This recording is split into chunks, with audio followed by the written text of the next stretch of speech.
Good evening, everyone. Welcome to the Sunday Night Takeaway Show. Believe it or not, it is episode 50 of the show as well. And as you can see, I've got quite a few people joining me tonight. So to the panel, welcome, and for joining on to the 50th. So thanks very much for being here. And to everyone in the chat, as always, thanks for being with us. And for some of us, it's going to be quite interesting. There's only a couple of people that's going to be quite happy about how their results were.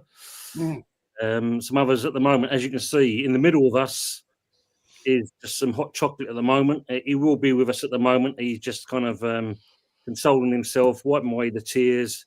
Does he still believe in miracles? Well, yeah, 54th Street, isn't it? Miracle on 54th Street. I think he's going with that one. But first of all, let's introduce people into the panel anyway. Anthony, how are you, mate? Start off with you first.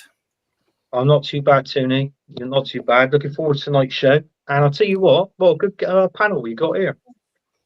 Indeed, we've got some new faces, as we see. Well, one old face and one new face. Don't be like that to Jez. I was about myself, mate. I'll be grand for a change. Oh dear. You know where this is going. It's going to be one of these shoes tonight, isn't it? It's going to be one of these shoes. How are you, mate? Good to see you as well. I'm all good, mate. I've been streaming most of the day, doing like gaming stuff, and just like I've got to the point now. I'm not doing all these watch-alongs. If the game's any good, then I'll change it into a watch-along. Other than that, if it's shit, which most of them are, then I won't bother. Like the Forest one, basically. That was shit. Yeah, it wasn't good. We'll talk about our game shortly anyway. Jez, how are you? I'm all good, mate. All good, yeah. Yeah, thank you for inviting me on, as always. We'll talk about your game as well and introduce a new person to the chat, the panel for the first time. And it's a fellow West Ham supporter as well. And leading Mike's, welcome to the show, son. Thank you for having me on. Big up to the panel. It's good to be on. Looking forward to the show. It'll be better than yesterday's game, that's for sure. Moving on swiftly. Yeah, no, we'll talk about that as well. And good to see him returning back onto the show as well. Charlie, how are you, mate? Not too bad, thank you. Thanks for having me on. I'm looking forward to talking about all the good games of the weekend, or the early one yesterday, anyway. Just one. Yeah, probably one of the better results of the weekend, I think. Yeah, true. Yeah, we'll talk about your game first. Fun enough. I mean, I'm back in a set, mate. All right, mate. It wasn't exactly the greatest game from Arsenal, was it? But you've got it over the line, and it looks like you found yourself a new striker. Well, I mean, if you want to buy Sterling for the rest of the season, like, feel free. Big up, gun down. Oh God, I think he's one of he goes along the same lines as Pepe. Wow. No, he hasn't got it no more, is he? Let's be honest. He's past it. He can't go past no one. Can't run down the wing. I mean, I think we deserved the win, and I think we was a little bit lucky at the same time. But if you want to win the Premiership, you got to get through these games. So we'll take it the 3 points. Yeah, true. I mean, because don't get me wrong. I mean, Leicester, they did well to hold you back for so long, but as you can tell, they just couldn't get it over the line on that. I mean, Anthony, Jez, what did you make of the game yourself? Wow. Let's be honest, mate. It's the old story, isn't it? The old story. I totally agree with Charlie. Sterling, mate, what a waste of space. Best thing he can do is go back to Chelsea, go down the old pensioners' hospital, become a Chelsea pensioner because he's fucking rubbish. But he ain't that good. I'm being nice. But yeah, come on, man. I mean, we had not one shot on target in the first half. What's that tell you? And then our new saviour, Marino. Great. Well, I mean, good game for him. Good game. Well played. I won't knock it. But man of the match for me was the young boy, Enwary. I thought he was absolutely out there. but it's just papering over the cracks, mate. At the end of the day, you know. But we get all the usual bullshit about, you know, oh, we can still win the Champions League. Yeah, right. That's true. The thing is, sorry, Tom, go on, mate. I'll just say, you know, Gun Down UK just saying here, look, Patchwork FC can only last for so long. Yeah. Well, City are playing Liverpool next week. If they can beat them, we've got to play them still. You know, if we can nick a result there, then it's all up for grabs again. Mm. I mean, Wolves were unlucky today, 2-1, and like they could have nicked a draw again. Mm. And I think Wednesday night done them in. They was a bit rattled to draw 2-2 at Everton. Are you an Arteta inner? Oh, 100%, yeah. You are? Yeah. Oh, fuck me. Well, I'll look at it. There's 17 other teams who have to be where we are. 18, sorry. Say again? Oh, God. Who else would you have there? As manager? Yeah. Simeone, Inzaghi. Simeone was never going to come. He didn't want to come before Arteta was there. If you pay the money, Charlie, they'll come. An Arsenal team has not won anything in 5 years. Hang on, You're mate. mad. Hang on. We are paying this scrub 15 million a year, second highest manager in world football. Paid. We're paying him that money. You offer that to Simeone, they'll come. This is going to be a good show. As I say, Fucking hell. there's 18 other managers in the Premiership who would love to be where we are. It's what? There's 18 other managers in the Premiership would love to be in the position we're in right now. Really? Yeah, I'm sure they would. I'm sure they would. Yeah.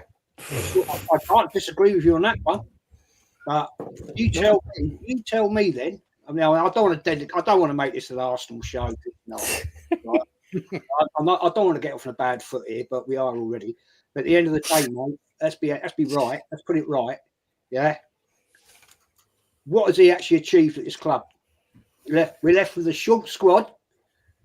We haven't got a striker. Yeah, a proper striker, out and out. Guys like to buy left backs, goalkeepers. You tell me what the benefit of having Arteta is. Well, he got rid of all the shit that was disrupting the club, didn't he? He bought a load of shit. Well, Right. you're going to have that. You can't buy all these players and every one of them is going to be a superstar.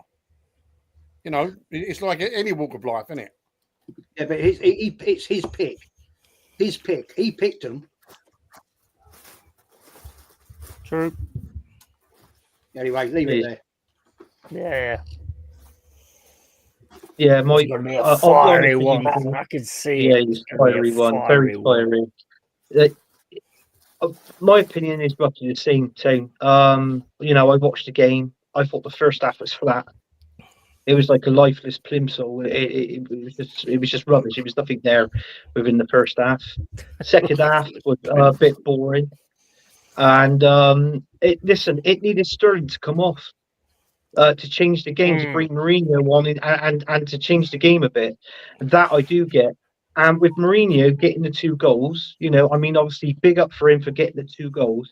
But for me, he was at the right place at the right time to get those goals. Yeah. So, you know, I can't, you know, I can't say Good anything positioning, nasty. though. Good positioning. Really good It was positioning. good position. It was good positioning from him. Yeah, you're right, Yeti, from him. The only thing that's winding me up is where I've seen it on different streams and different shows, saying is Marino our new striker?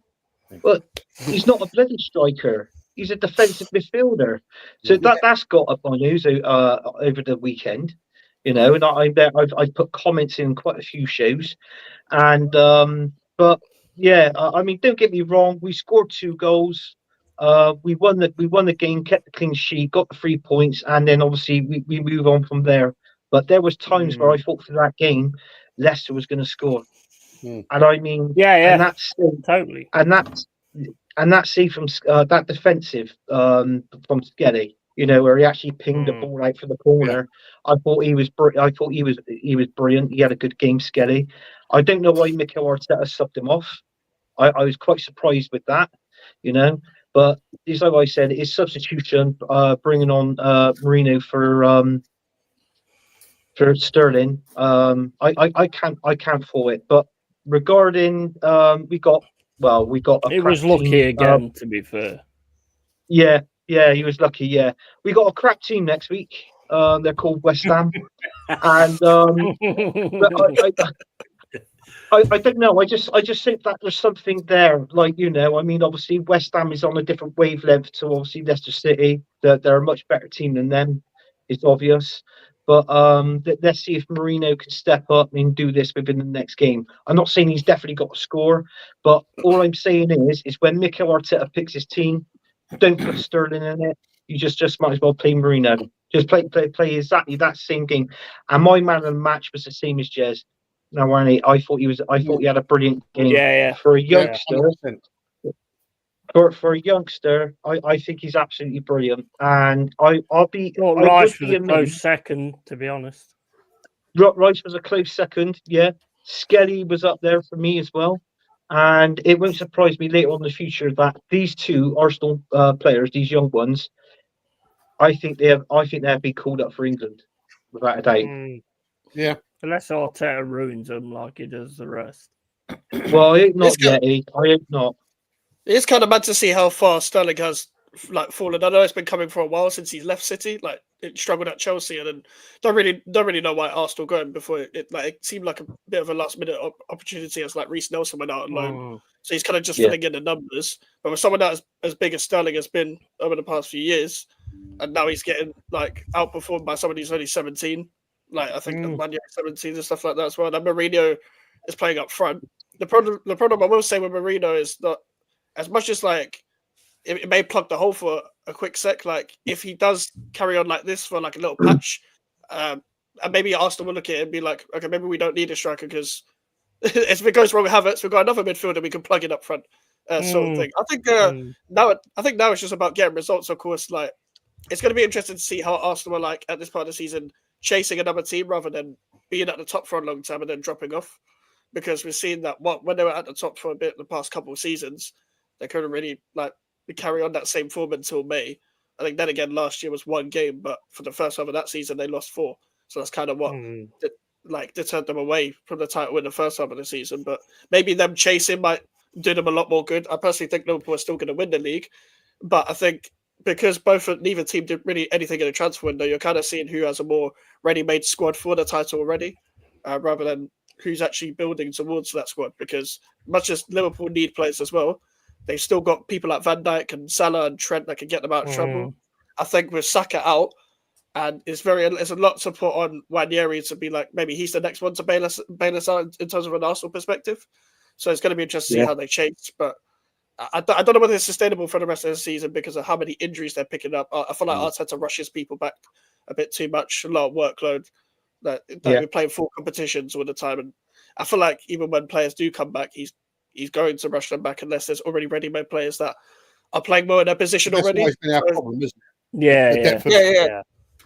Yeah. I feel like if Saka comes back, for example, like he did this. One year he's just going to be taken out of the team, and Saka's going to be put in there, and that's what I was saying to Cole the other day. It's like 1 year he's doing well, and he looks like a really good player. But the thing is, when like Saka comes back, he's just going to drop him straight to the bench again, and he's not going to be happy about that because he's the one that's shining out of all of them at the minute. And Sterling, 30-year-old, them 2 offsides was absolutely disgusting for a 30-year-old. Yeah, true. He still plays like he's up and coming. I think Raheem Sterling's game has never changed. Like he never looks like he's developed into anything. Like he still plays like how he did when he was playing with Suarez and Sturridge all them years ago. And under Pep, like he fit him into a system where he did well with like De Bruyne and Aguero around him. But when you take those players around him, you're seeing him a lot more like trying to be the main guy, but he can't be the main guy. He has to be the guy who's next to someone who's world class already, as we see with Suarez and Aguero and De Bruyne, etc. Like I feel like when he's trying to be the main guy, when you're seeing a lot more of him, the spotlight's more on him, and there's the big name players around him. He can't carry that responsibility. Like with those offsides, he's had that in his game forever. He's never been able to improve for some reason. When you've got good players around you, it shows you out.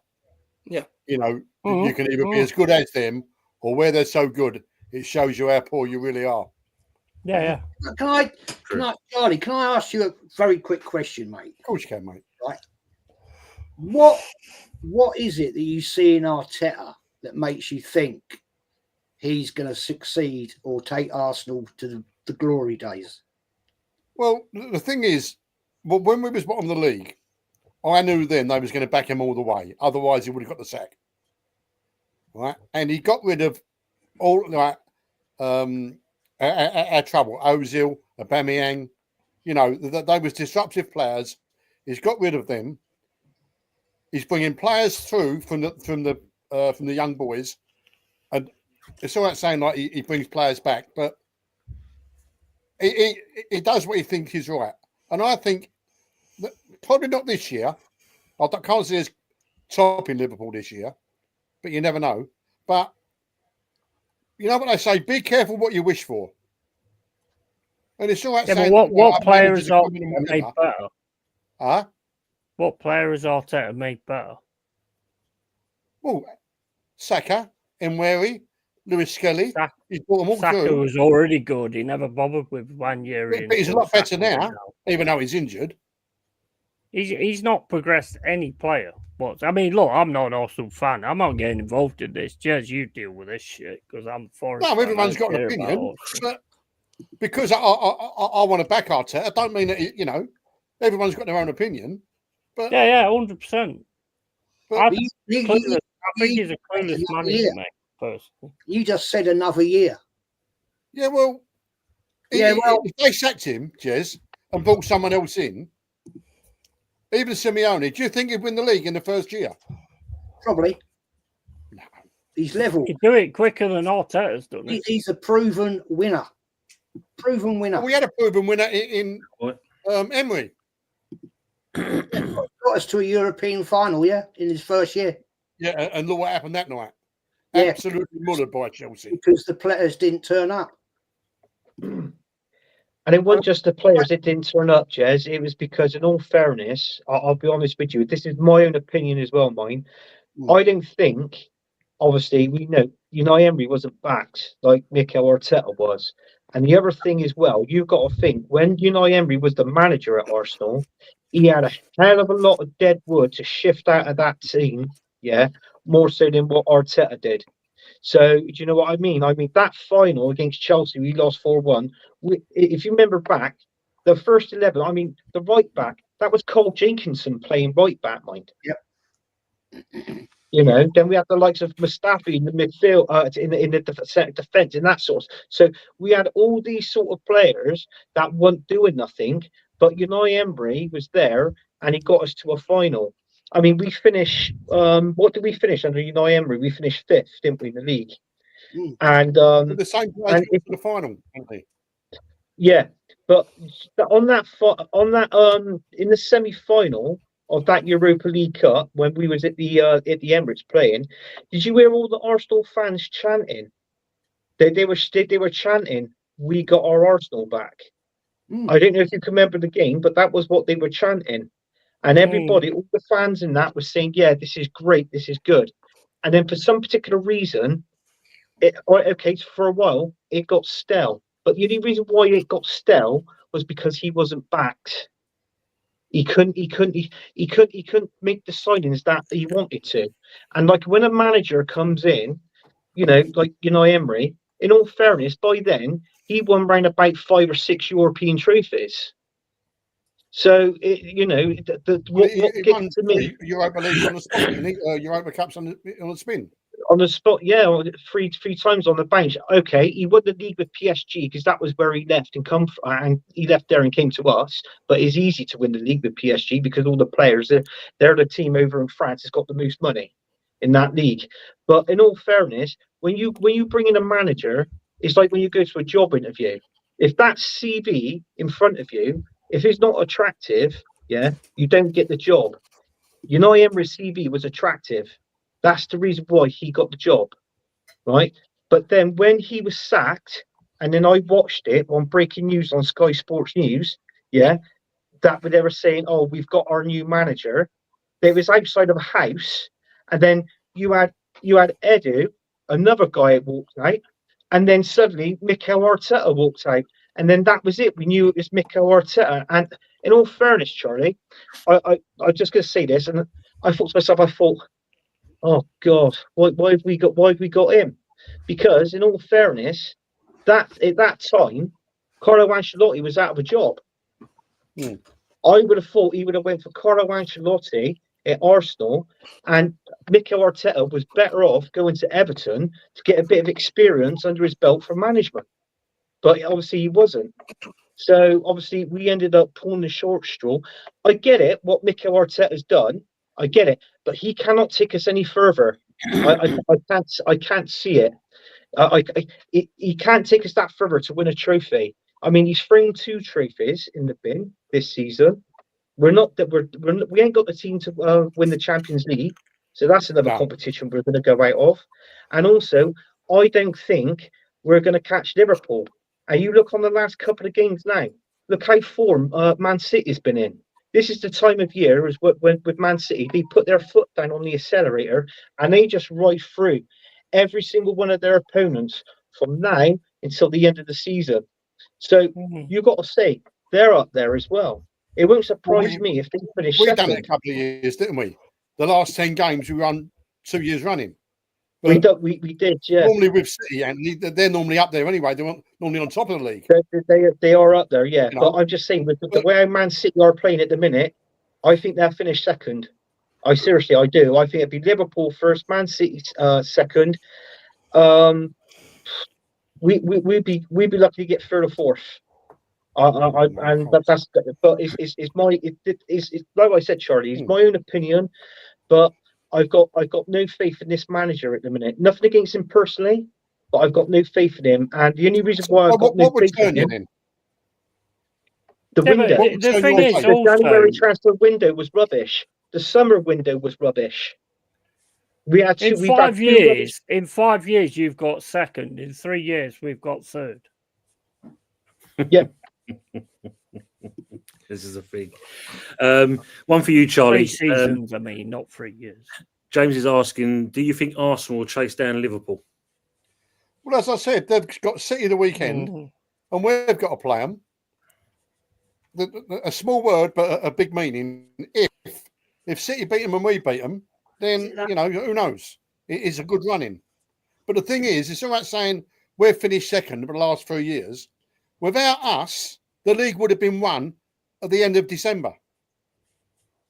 We're the only ones that have took any team, and give them a go. What, Liverpool? We're the only team to actually that they haven't beat. Dear God. We're the only team that Liverpool haven't beat this season. I think Charlie's talking about overall. Look, let's put it on the table. Let's put it straight. I've asked this question to so many Arteta love fest people, and not one person can ever tell me what he brings to the table. Not one. I've asked Egal. I've asked loads of people. Nobody yet can tell me what he actually brings to Arsenal Football Club. He brings. So, Jez, you say Simeone. You say he's going to win the Premiership in his first season. Possibly. So if he don't, what do we sack him? No, but we've had this guy for 5 years. Give him 5 seasons, like Arteta. Hang on, Yeti. We've had this guy now for 5 years. He's won fuck all, right? Because don't give me the FA Cup, because that was not his team. That was Emery's team and Wenger's team, right? At the end of the day, Wenger's team and Emery's team. There was a couple of players that Wenger bought. Who bought Aubameyang? Who won the FA Cup? Well, come on. You're talking about 5 years ago. Yeah, fair enough. I accept that. But I'm just saying, because a load of people throw in the argument, he won an FA Cup. No, he didn't. He won it from the quarterfinals where Sheffield United had 2 goals disallowed. Yeah? Am I wrong? No, you're not wrong. No.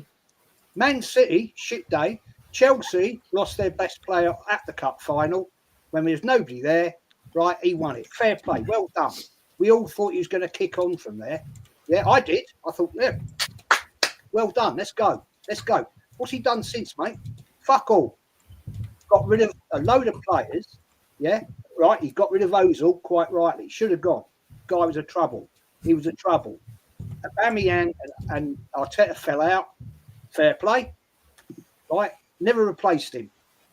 3 years ago, we haven't had a striker, an out-and-out striker. No, I agree with you. I'm not saying like I totally agree that we need an out-and-out striker. Tell me, please tell me, mate. Please tell me. I'd love somebody who's an Arteta fan to tell me what he brings to the I'm party. an Arsenal fan. Good. Exactly. That's Regardless of what, I will back him if we win, lose, or draw. Good man. So you're not an Arteta fan? I am. I do believe that he will take us further, but that's my opinion. Because it ain't your opinion, don't mean I've got to agree with you. No, of course it don't. Yeah, Of but course you it don't. said if we don't win it this year, we go again. What are we going to do? Get another manager. And I mean, if we don't win it then. So if you get you've Simeone watched in, a long time. You've been watching if Arsenal. you get a long Simeone and he done with nothing for 5 years, then what do you do? Say again, sorry, mate. If, say, Simeone come in. Yeah. And he never won nothing for 5 years. No, I wouldn't keep it for 5 years. I'd say maximum 2 years, get out. Like other clubs do. But you can't build, you know yourself, you can't build a squad overnight. It takes time. No matter what team you are. What, Because 10, every manager, 20 years? If you every buy- manager has got a vision of their own team and players. Like, you cannot say, mate, you cannot say this manager, Arteta, has bought the right players. I'll be dead when you win it. Let's be fair, he's got rid of a load of shit, bought a load of shit. Come on, admit it. He's bought some shit players at exorbitant money. He bought Yeah. £65 million. Mate, But was that him? I'm not saying it ain't, but was it He has, Edu? he has No. the same, mate. Well, no one really knows what goes on upstairs in a football club. Well, I'm sorry. no one knows what goes on upstairs in Arteta's head I either. agree with you there because at the end of the day, that manager will sit down in the summer window, right, with whoever. Well, Edu's gone now, and I think we also all know, Charlie, right, that Edu, he made the statement he didn't like Arteta getting the extended contract, and he didn't like how much power he had in the club. He got an offer, he fucked off, right? Yeah, because he could see what was happening. He could see it. Yeah. Maybe. Edu, I think, Arteta is going exactly down the same bastard road that Wenger did. He had too much power, too much clout in the club. And at the end of the day, the only thing is, I was an a Wenger outer when I gave up my 40-year season ticket in 2016. I'd had enough. I thought, fuck this, I'm done. I've spent hundreds of thousands of pounds going to watch this fucking club. I'm not seeing anything out of it.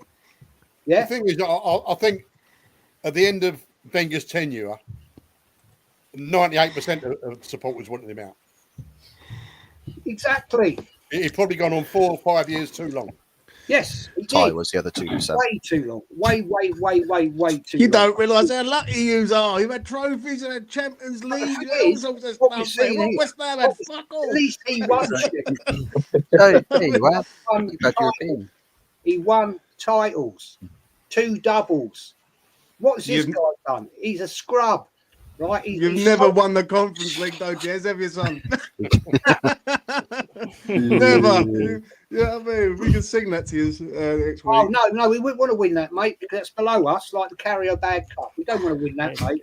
They've got bigger Yeah. fish to fry.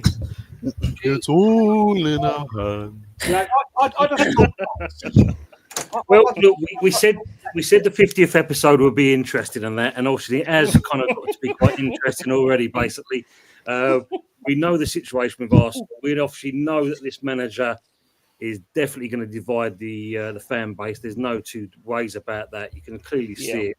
And yes, Arsenal man Terry Division is how it Terry's works, dad, mate. 100%, and very much like Terry, he is very much Arteta in as well. And I can fair play to the pair of them because they do stick to their guns when it comes to that, and you can't knock that. But look, Arsenal will be where they are, and let's have a look at the other teams now because obviously we've got quite a few people in the chat. Oh, for They've enjoyed this. Don't get me wrong; they've enjoyed listening to all this. But we'll also have to talk about our clubs, Nottingham Forest as well as Man United, which we'll leave till last because I think that's going to be the icing on the cake, basically, from that. It's probably going to be where they are in the league as well. Last. Well, I just smelt me fucking beer. I'll be back in a sec. I thought I heard something go. I did. I heard the clang. I thought, what was that? Jesus Christ. So let's talk about the game of two halves from West Ham. I don't know if any of you guys watched it on the panel, apart from obviously the West Ham people. But of the Man U and the Arsenal people, did you actually watch our game? I didn't actually. I was in your chat. I was watching it with you. I know you was, mate. I know you was there with me all the time. Yeah, it wasn't great. It wasn't great at all. I mean, the first half especially, the biggest thing for me was why he didn't start off with that team he put in the second half. Mike, James? I don't blame him, mate. I don't blame Potter. I blame the fucking players. Some of these Absolutely. Some of these players have been the same for the last two managers previous to that, and people are going, "Oh, it's Potter. Get out the bin. Right, get in the real world." Yeah, this is not.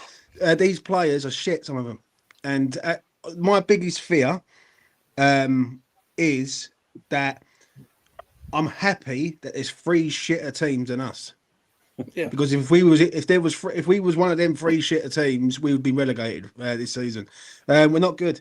We rely too much on Bowen. We've got a defence that keeps conceding goals. We've got no midfield. I'm going to say it. We haven't replaced Rice. I know it's hard to do. Because he's a top player, right? Some Arsenal fans agree. Some Arsenal fans don't agree. But he's a top player for us. He was for us. And we just haven't, like, people need to stop blaming Potter, mate. Like yesterday, for me, I make it short and sweet with me. Game of two halves. First half, we was shit. I understand that he changed it at half time and we looked better, but we had to look better because we was that shit in the first half. Like you couldn't get any worse. Do you know what I'm saying? So being better doesn't mean to say it was amazing. Like it was just better. Yeah. And in the end, Brentford deserved to win, hands down. They done a job on us, compressed us, stopped us, and basically set back and nicked the game 1-0 to a point. True. I mean, what's your view on it, Mike? So what do you make of it?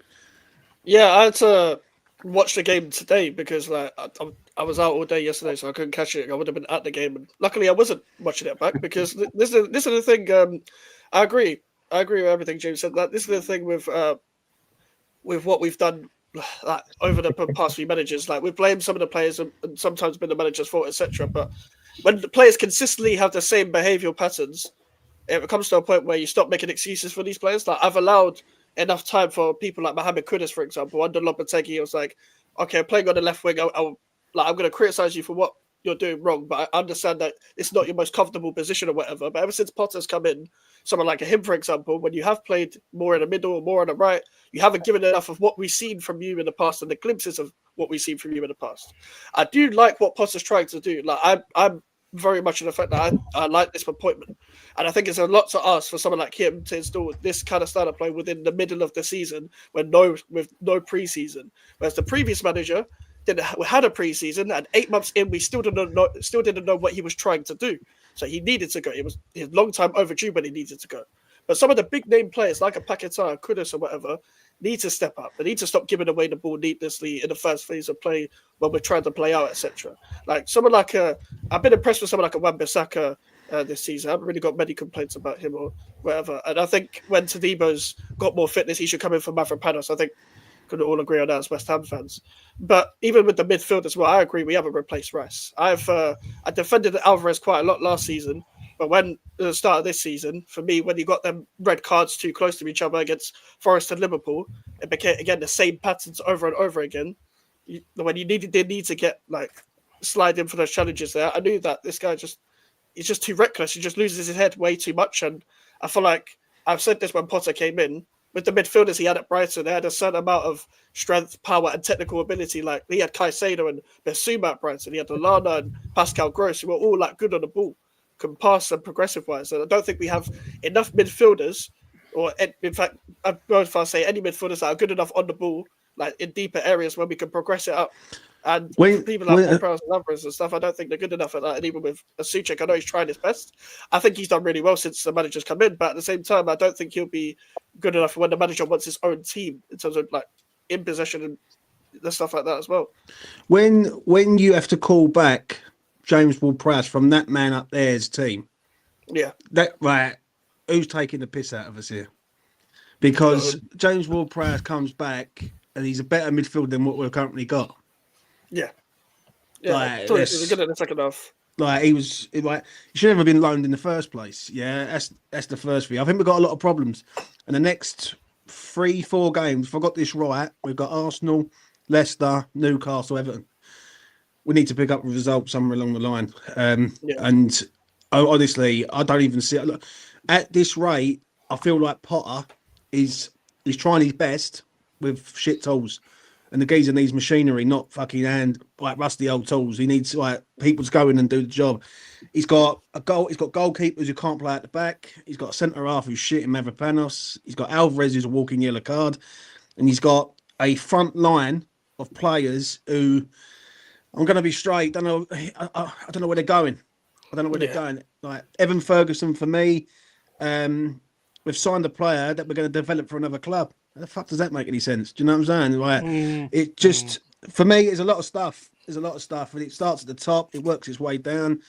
And that's what it is at the end of the day. Am I fearful of relegation?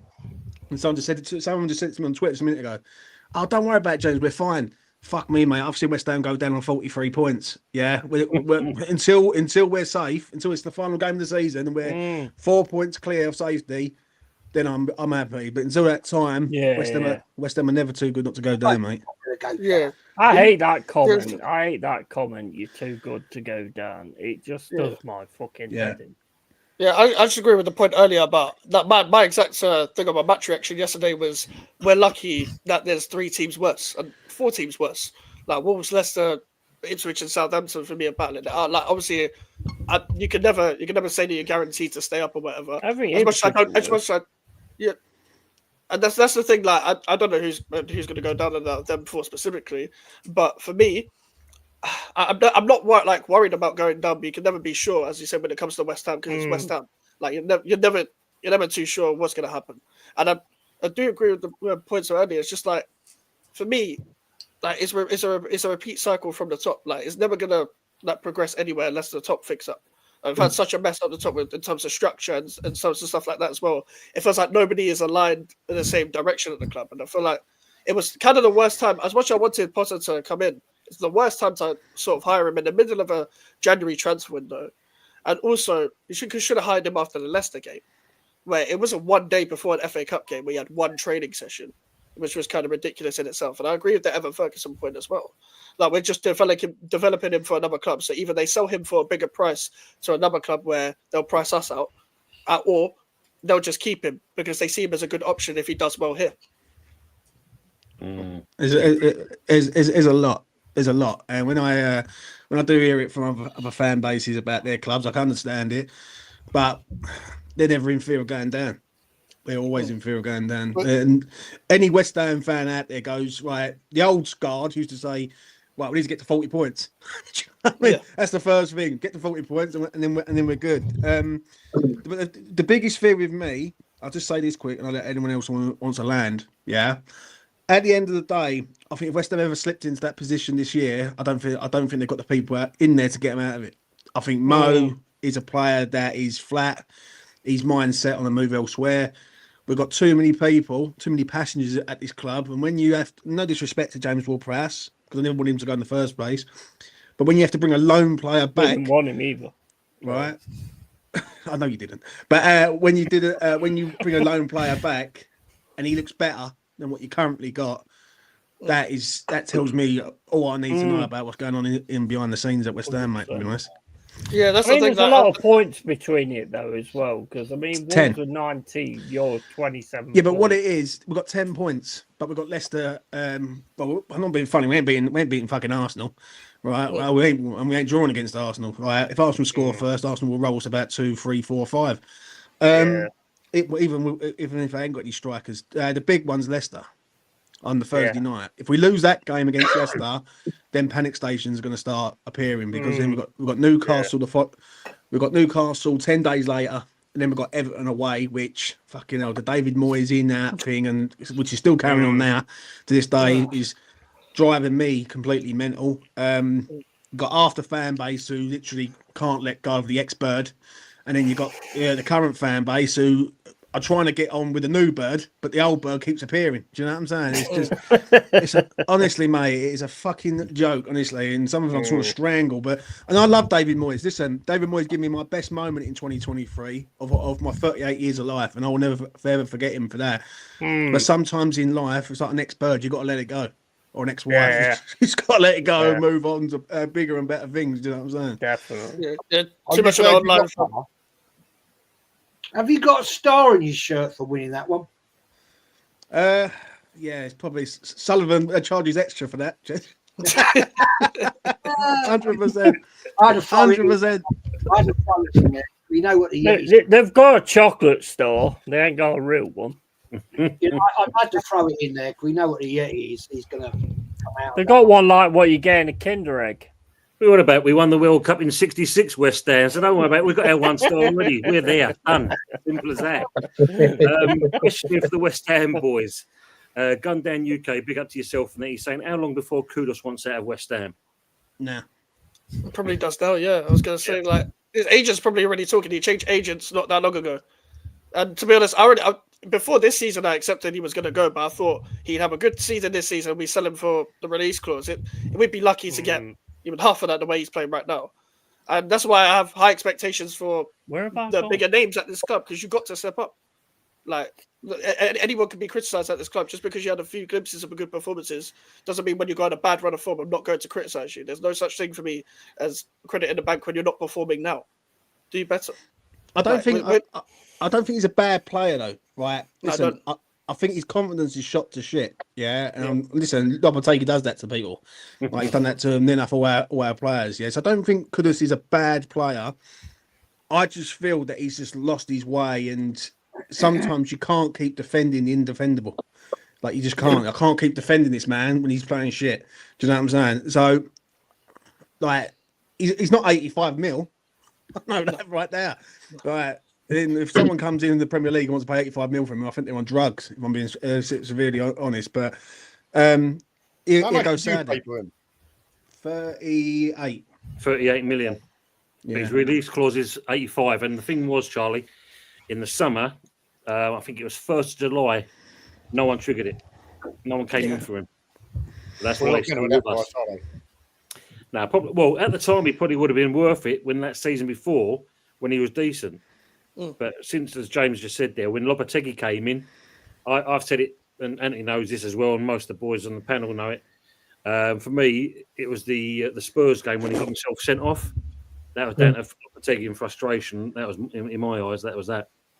It might have been the Brentford game when he took him off at half time. Oh, well, there's that as well, yeah. But the thing with Van der Ven at the Spurs game, that was clearly down to that.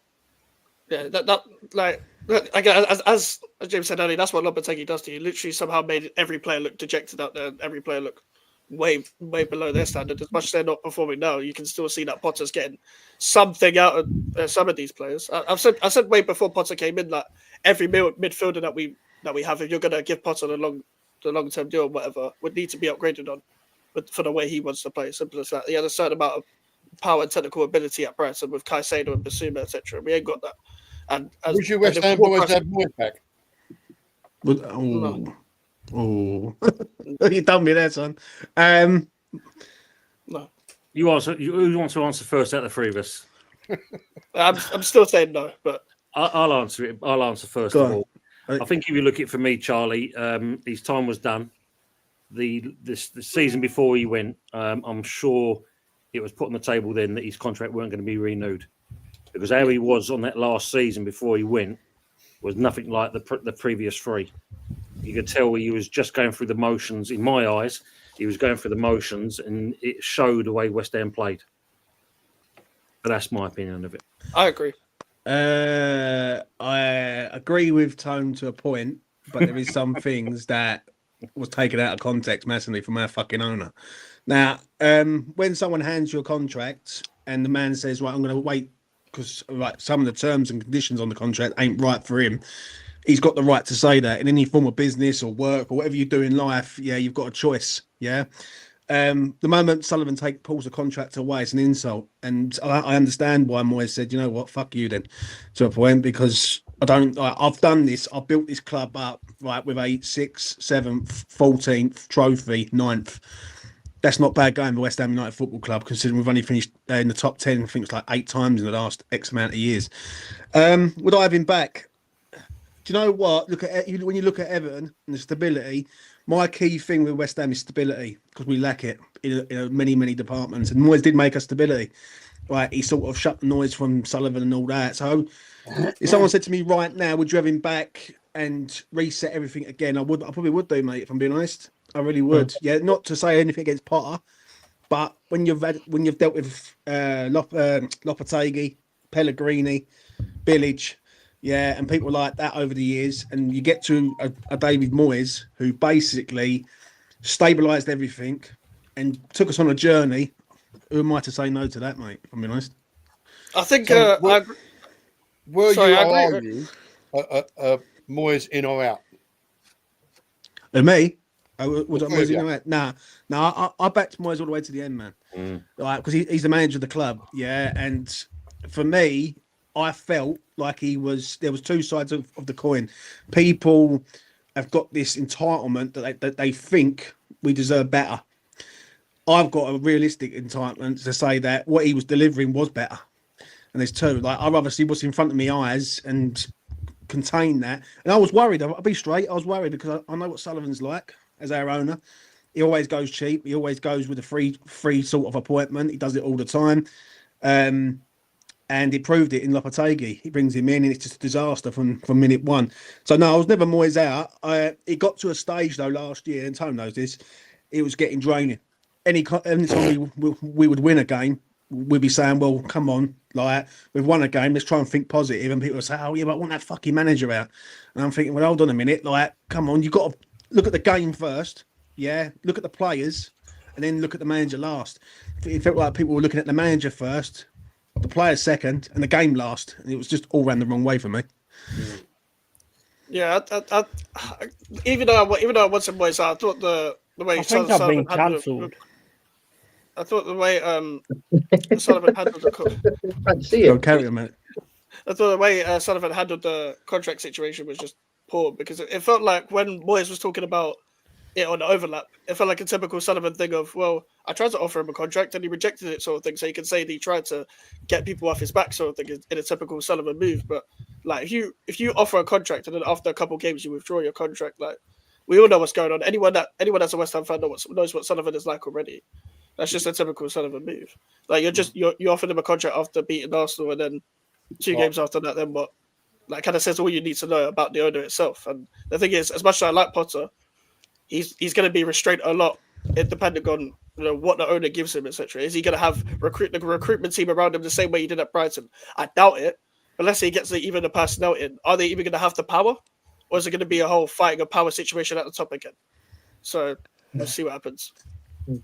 Sorry, lad, we can't see you yet. What it is, Scott has beamed you up on the Starship Enterprise there, but you shrunk you.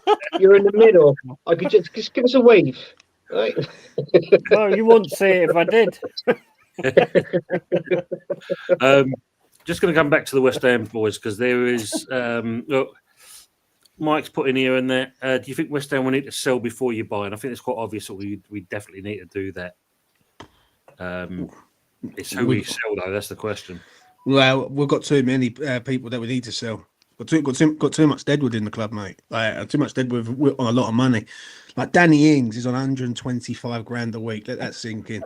That's ridiculous. Fucking like, that even pains me even saying it. Who's going to even want him? Who's going to even want him at that point with that age and that amount of wages? Like, he ain't going to get there again. Like, he'll go to the Championship with Southampton probably. It wouldn't surprise me probably. if it goes like that. You, I Back in the think we've stick, got. I think we've got a lot. Okay. I think we've got a lot of players that we need to sell. It's more to the point of who do you keep. I think we've got about 8 players that we would keep, and the rest of them can easily go. But you can't get rid of 17, 18 players in one window, can you? Let's be honest. Half of them are probably new signings as well. I keep Kilman, Wan-Bissaka, and Somerville are the new signings, and Bowen, and that's it. Yeah. Tanibo, and that's it. Like, it's very hard to say when the players are already were here before the summer who I'd keep. To be honest, Just Well, you made a good point yesterday, James, didn't you? When you think, you said going through the list of the players and who you would keep out of the lot, and you said, it will come down to about 8 players. I suggest it to anyone. Any West Ham fans watching this right now, smash a like on the video for Tony first and go and write down all the 25, 26 players. I can guarantee you, if you used to write them all down and be honest to yourself, you keep about 8. And that's not me being over dramatizing it or fuck all. It's like me being honest. Like, I just feel that Potter's All got the drama. The drama. Oh, these Forest fans only celebrate when they win, don't they? They I can't wait signed to- 10 players this season, Listen, West you- Ham. I had so much shit on our show, being an Arsenal fan. We didn't sign one player. And this guy above me was saying, "Well, Anthony, we signed our 9th player." Yeah. What have you signed? And it's like, I couldn't say anything because we didn't sign fuck all. Yeah, but, And then yeah, after but they signed another one, and then it's just gone fucking downhill from there. I know. Well, it ain't looking good for us, mate. What was it? It's a We signed fucking 9, triangle. and we've got about 4 that's any good at the 9. So, it's just crap, really. Sounds like an episode of EastEnders. Boom, boom, boom, boom, boom, boom, boom, boom. Actually, what has happened to Nottingham Forest? Yeah, the wheels are starting to wobble. Nothing. Yes, yeah, Nothing. what has happened to Forest? Views. Nothing, mate. Nothing's happened to them. But 2 weeks ago, you were giving it all We're just taking a break. We're taking a break. How was you feeling This is their against Exeter? Dubai trip. How was you feeling against Exeter the other night, mate? Because I was literally watching it and I was thinking, I bet he's Awful, going mate. mental. Awful. He's going mental. And penalties. We should have won that in the first half. I mean, the amount of space that Sangori had, he made one good through pass to Awonyi, who's injured again. I mean, but fair play. I get that injury. He was brave. He went into the goalkeeper and smacked his fucking head into his head. So he's obviously broke his nose. I mean, the way he reacted, I was like, bro, I've broke my nose in the past. And it's like, I ain't reacted like that. Like he's on some kind of theatre shit. And he's injured again because he's broke his nose. But He was worse than Saka. yesterday, but yesterday, if you want to talk about that, Fulham are a bastard team for us, 100%. We just cannot seem to sort of get over the Fulham thing, and I'm not going to sit here and say that we didn't turn up or anything like that. They were just better than us.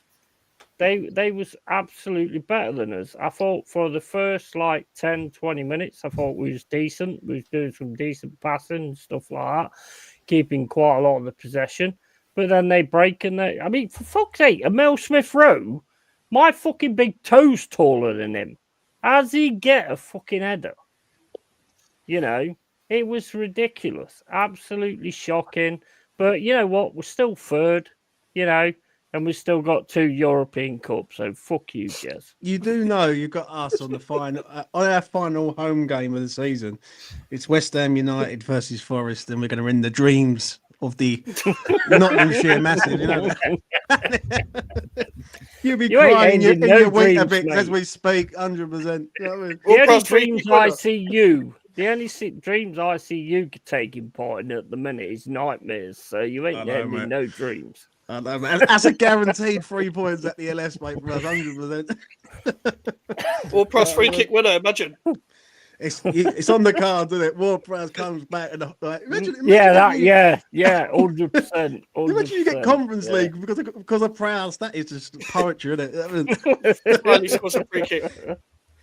Now I just had a look at the table. You're 4 points clear of Chelsea. I think Yeah. City will overtake you eventually, but I think they Before- will eventually. yeah. But fourth's definitely on. 100%. Fucking Bournemouth. Look at Bournemouth at the minute. Yeah. Right. Oh, they're on a tear at the minute, aren't they? Yeah. And big respect to them as well because they deserve it. Yeah, and big up to Matty in the chat as well, because I know he's watching this as well. So, yeah, Bournemouth doing very well. Yeah, big up, Matty. To my good old friend Lone Star, as always, Tony Arteta says, congratulations on 50 episodes, despite the fact you haven't won a single argument. I don't argue. That's the difference. Well, he's not won a single thing, so that's the same as that, isn't it? Yeah, killed it there and then. Don't forget, Moyes was having a dreadful season the year we won the cup. The football's drossed for ages. Very true, Ian. Yes. Have you disappeared? No, I can see you quite clearly. I did for a minute. I did actually disappear. But the thing is, I just want to go back to that comment with Ian, yeah, because shout out to Ian. I can understand the football was shit, but are we picky in regards of trophies? Because if West Ham finished 14th every year but won the Carabao Cup or got to the final for the Conference League, I don't think no one would fucking care, mate, if I'm being honest. Really. Like, do you know what I'm saying? Because the way my attitude with this, I had this conversation quite a lot with people, really do, especially on E20. And one side wants to see attractive football, the other side wants to make memories. But I'm one who wants to make memories. I've seen good football, and we've won nothing. So I'm not going to sit there and sort of go about the good football side of things. Like, the thing is, that Conference League means a lot to many West Ham fans, but then some people downgrade it and go, it not so much rival clubs or other clubs, because that's up to them. But even our own fan base downplay the trophy that we've won. It's the first one we've won in 40 years. Now, if someone said to me right now that Bournemouth are going to get in the Conference League and go and win it, you tell me a Bournemouth fan who's going to have the ump with that. Do you know what I'm saying? Because they're not. Like, it's a trophy that makes it That's where you're going wrong, though, because when like Arsenal win like a Charity Shield, they changed the name to a British Super Cup. You know, and that's what you need to be doing to, you know, to make it's the English Shield Cup. Yeah. It's the English dog plate. That's what it is. Actually, Win. You're wrong. If you go into Google right now, and look and type in what has Arsenal won, right, in trophies, they Google classify the Community Shield, old Charity Shield, as an English Super Cup. That's very true. So they can actually read it right here. Wow. Yeah. So these gooners can actually read as well. That's 17 times. It's called the FA Community Shield, and it is sponsored by McDonald's. You know what I mean? Shout out to McDonald's. And you've won it 17 times. So. Well, where's our fucking star? Hold on. Arsenal actually won the Football League Centenary Trophy. They're the only ones to have done it, I think. But yeah. You'll never sing that. Intercities Fairs Cup. Have you heard of that one, Chez? I was there. Yeah. I was there. All right. Usual witnesses to it. Newcastle won that the year before, didn't they? The season before, Newcastle won it. Then Arsenal won it the season after. That's right. Yeah. Love you, Lawrence, for this as well. Tony used to be slow with the comments. Now clicks them in and out like spam emails. Yes, I do indeed. There's a few people. Just don't go on Google and look up dogs and cups, because that's not a good dogs and cups equaled win. There's a website for that. Yeah. I must admit, listen, from an outside, because I know a lot of Arsenal fans, especially like I used to live in North London in Hornsey, funny enough, which is round the corner from Arsenal football ground. So me being a West Ham fan, it was epic.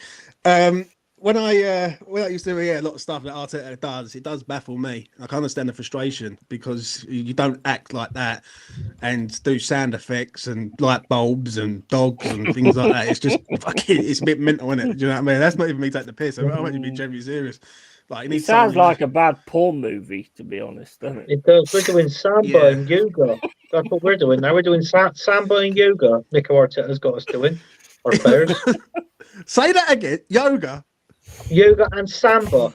Samba, they're listening to all this relaxing music and trying to get them to relax when they go out on the pitch. Instead of having your mindset where you go out on the pitch, honestly, it's literally, I've read it on Arsenal websites, I've heard it on streams. Literally, I've even said it on the show, haven't I, Tane? The funniest thing will be is if Arteta ends up on Strictly Come Dancing, man. Does he like, like before a I game, will does piss he play the myself, mate. Umbungo? I will think of all Does he play you. the Umbungo advert? Well, Tony Adams went on there, didn't he? Oh, yeah, that's true. So did Merson, though. So Paul Merson. Yeah, Mercer as well. As we're on the air on that, just want to say to people in the channel with that, thanks for hanging around with us still. I will be putting the description of all the guys that's on the panel on that, so make sure you go and hit a like, share, and subscribe to their channels as well. Make sure of that. But we will move on to Charlie first of all, and then we're going to come with Fuzzy with his go. So Charlie, if you'd like to introduce yourself and obviously last man standing, please. Right, yeah. As many of you may know or may not know, I run a football game called Last Man Standing, where all you have to do is pick a Premiership team to win every week. Has to be a different Premiership team, though. It's £20 to enter. If you draw or lose, you're out till the next round. And since I've been doing it, I think we started off with about 100 players. We're now up to 380 odd. The jackpot now is over £6,000, and it's very good because it gives you something to talk about when you're in a pub with your mates and whatever, rather than get drunk and talk a load of old shit. You know, you're who did you have? Who did you have? You're through, and it's quite good. I finally got Tony in on it. Took a while, but I've got him. I've got his wife. I've got his sister-in-law, his brother-in-law, his boy. But it's just good fun. I mean, it's just something that, I mean, other people do it as well. Don't get me wrong, but we're building and building and building, and you know, our jackpot is going up every single game. So if anybody would like any more info, would like to join or whatever, just go through Tony's link or just email winner is last man standing, and we'll be in touch. But yeah, I mean, it's worth the £20. It lasts between sort of 6 and 9 weeks, and it's just a one-off payment. So Back in the that's my sort of thing on it. Tone, thanks very much, mate. No worries. I'll move on. Where do we find it, Charlie? Where? Sorry, Where do we find it, mate? just go on Facebook, winner is last man standing, or Instagram, or email winner is last man standing at mail.com. I say we're getting more and more players every game. We started off, I think the first jackpot was about £2,500, and now it's up to nearly 6.5. So there's more and more players joining every single time. And it just gives you something to talk about and something to look forward to. And people think it's easy to pick a Premiership team to win. 112 players went out this week on Aston Villa. Yeah. Wow. You know, it's So- not as easy as you think. It's some. And if it's any somebody gets consolation, Tone, stitched up. only 4 players went out on West Ham. So if somebody gets stitched up and pulled like Man United, they go, "Oh, fucking hell, here, Charlie, just take the 20 quid, I'm gone." Well- is that what they do? You have to let me know because I like to book my holidays in advance. You know, I did happy. but yeah, I'm sure Tony will put it in the link and whatever. Yeah, I will do indeed. Make sure of that. But yeah, if you're interested, people in the chat, just let us know, and that I will put it in there, and we'll kind of mention it in the community page as well, and obviously try and bring it up to the next couple of shows we're doing as well. Do you get a discount off of that? That comment, do you get a discount off of that? Are you? No, do you get a discount off the last comment you put up? No, not at all, mate. Which one? This Like, one? Yeah, Sullivan Sex Toys. Because did you get a discount? Any of you lot? Absolutely. Yeah, West Ham fans, we get a discount on all the sex toys. Oh, I think he's looking for. And don't forget, he works at the airport. We don't know what comes in through customs. oh, it's true. This is true. I'll have that.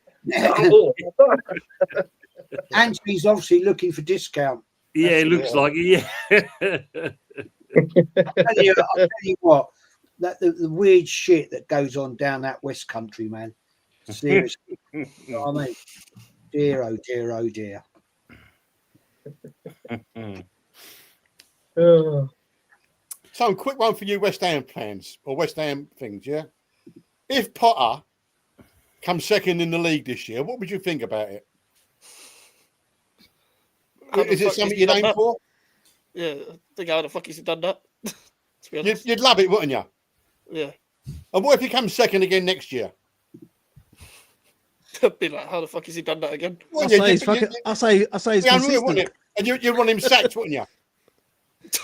I know what he's saying. He said about Arsenal fans. What he I I to say, was waiting for someone to come out and see it. I'm not going to say it. yeah. The thing is, though, Charlie, I mean, I get what you're saying on that. You know, when Charlton was in the Prem with Alan Kirbishley, you got to think he got him up to 40 points and literally shut up shop. Yeah, Charlton fans called for his head. Look where they are now. yeah. So it Oh, proves. be careful what you wish for. Absolutely, mate. Absolutely. I mean, What does second actually get you? Oh, here we go. Well, it gets you 17 places above anybody else. Get you a dog, Jess.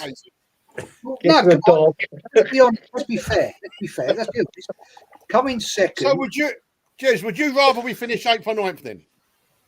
was no different to playing fucking second, is it? Well, yeah, it is.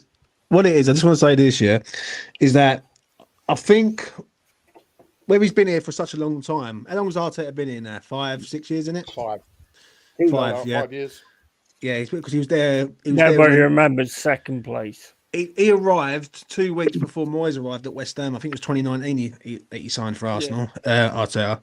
And the thing is, where he's took Arsenal from being that eighth, then start to build them up.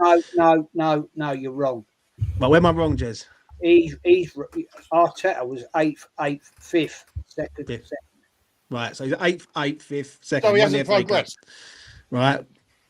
That to me is progression. The only thing I will give the Arsenal fans credit for this year is that when you come so close last year, this year they should have been where Liverpool are. They should be on the right. It should be where Liverpool are right now. Should be where Arsenal should be, because when you're going toe to toe with City, and City have dropped off, and Arsenal haven't really dropped off to a point. I won't say they've dropped off; they just haven't improved really. And Liverpool have just come from nowhere and gone there. And Liverpool fans, I'll be straight, Liverpool fans didn't believe that Slot was going to get them. They would have been happy with top 4. And to be 7 points behind Liverpool right now, and you go for Arsenal's side, they need a centre forward at the club, which they've been crying out for ages and haven't really sorted it out. They haven't really got a bench with any note. And if they lose 2 or 3 players, then their squad starts to rotate around, and it's not as good as like a City or a Liverpool. If Liverpool go and lose Salah, they can bring up like Diaz in or someone else in, or like they can work, strength and depth and things like that. So I think the only reason why Arsenal fans have got the this year, especially, because last season they were so close to City, and they got done right at the death, and this year, then they're miles away. Really, to be honest. Mm-hmm. That's what I think. Like, and with the money that they spent, also. The thing is, I mean, you know, I get what people say. Some people think this is the Arteta is the Messiah, right? I never wanted him from day one. I didn't want him as a player. He was a panic buy. 11 o'clock transfer deadline day. He was a panic buy. Wenger was panicking, right? He was panicking. Got him. Yeah, okay. Average player at Arsenal. He wasn't the greatest. He was all right. Yeah, captain on a couple of few occasions. Yeah. My point is this, and I respect people that think he's the greatest manager since sliced fucking bread. He ain't. He ain't. Eighth, fifth, second. I've said this to many people. What does second achieve you? Oh, we're in Europe. What do we do in Europe? Yeah, but the only thing I will say there, Jets, and I've got to be honest here, when you're up against City, and you're up against Pep, I don't agree with that. That's right, you're up against a top class manager. Yeah, Pep absolutely. Guardiola, You got to be better than, aren't you? That's what I'm saying. Pep's a world class manager. Arteta isn't, Exactly. and he's always going to be better. Yeah, this is why this season, from an outside looking in, from the Arsenal side of things, this was a season for Arsenal to attack and go right. City have dropped. Arteta and Arsenal have to. What is the problem, James? What is the problem?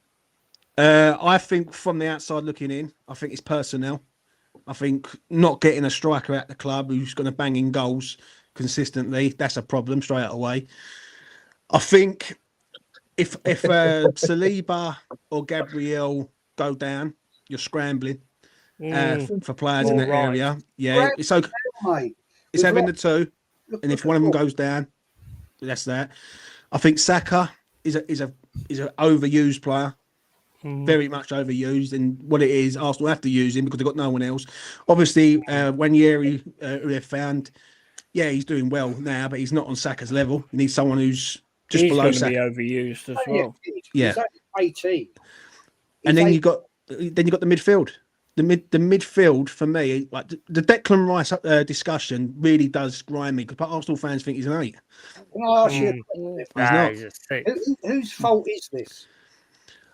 But it is on Arteta.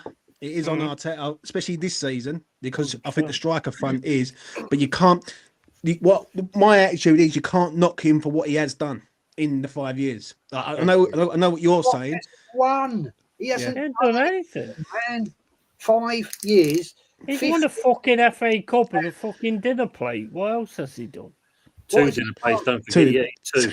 Oh, sorry, 2. Sorry. Oh, Yeah, I 2 trophies, don't apologise. forget. I massively apologise. He hasn't won the cup yet. I don't understand this nonsense. Right, 2 well, dinner plates. we've had managers, right? Let's just put some facts on the table, right? Terry O'Neill, right, came in, youngest Arsenal manager ever. Please Came won't in, remember Terry O'Neill. sorry, Please won't remember Terry O'Neill. I was Let's called- go. Let's go. George Graham, Wenger, all them lot. I mean, He got us to 4 finals consecutively, 1-1 because of lack of investment. Right, like youngest manager ever in Arsenal's history, 34 years of age. Yeah, got us to 4 finals, 1-1. We're not even going to talk about the 1979-81. right. We fucked that right off against them. Which one? Yeah. Which one? Man, you. 78 against Ipswich. He forgets that Yeah, one. yeah. But we Yeah, don't talk about that. Osborne, do yeah. you know what I mean? You can go back Is further. that where, is that where Booking fell over and the ball hit him on his head? That's the one. He went in. Investment. They all count.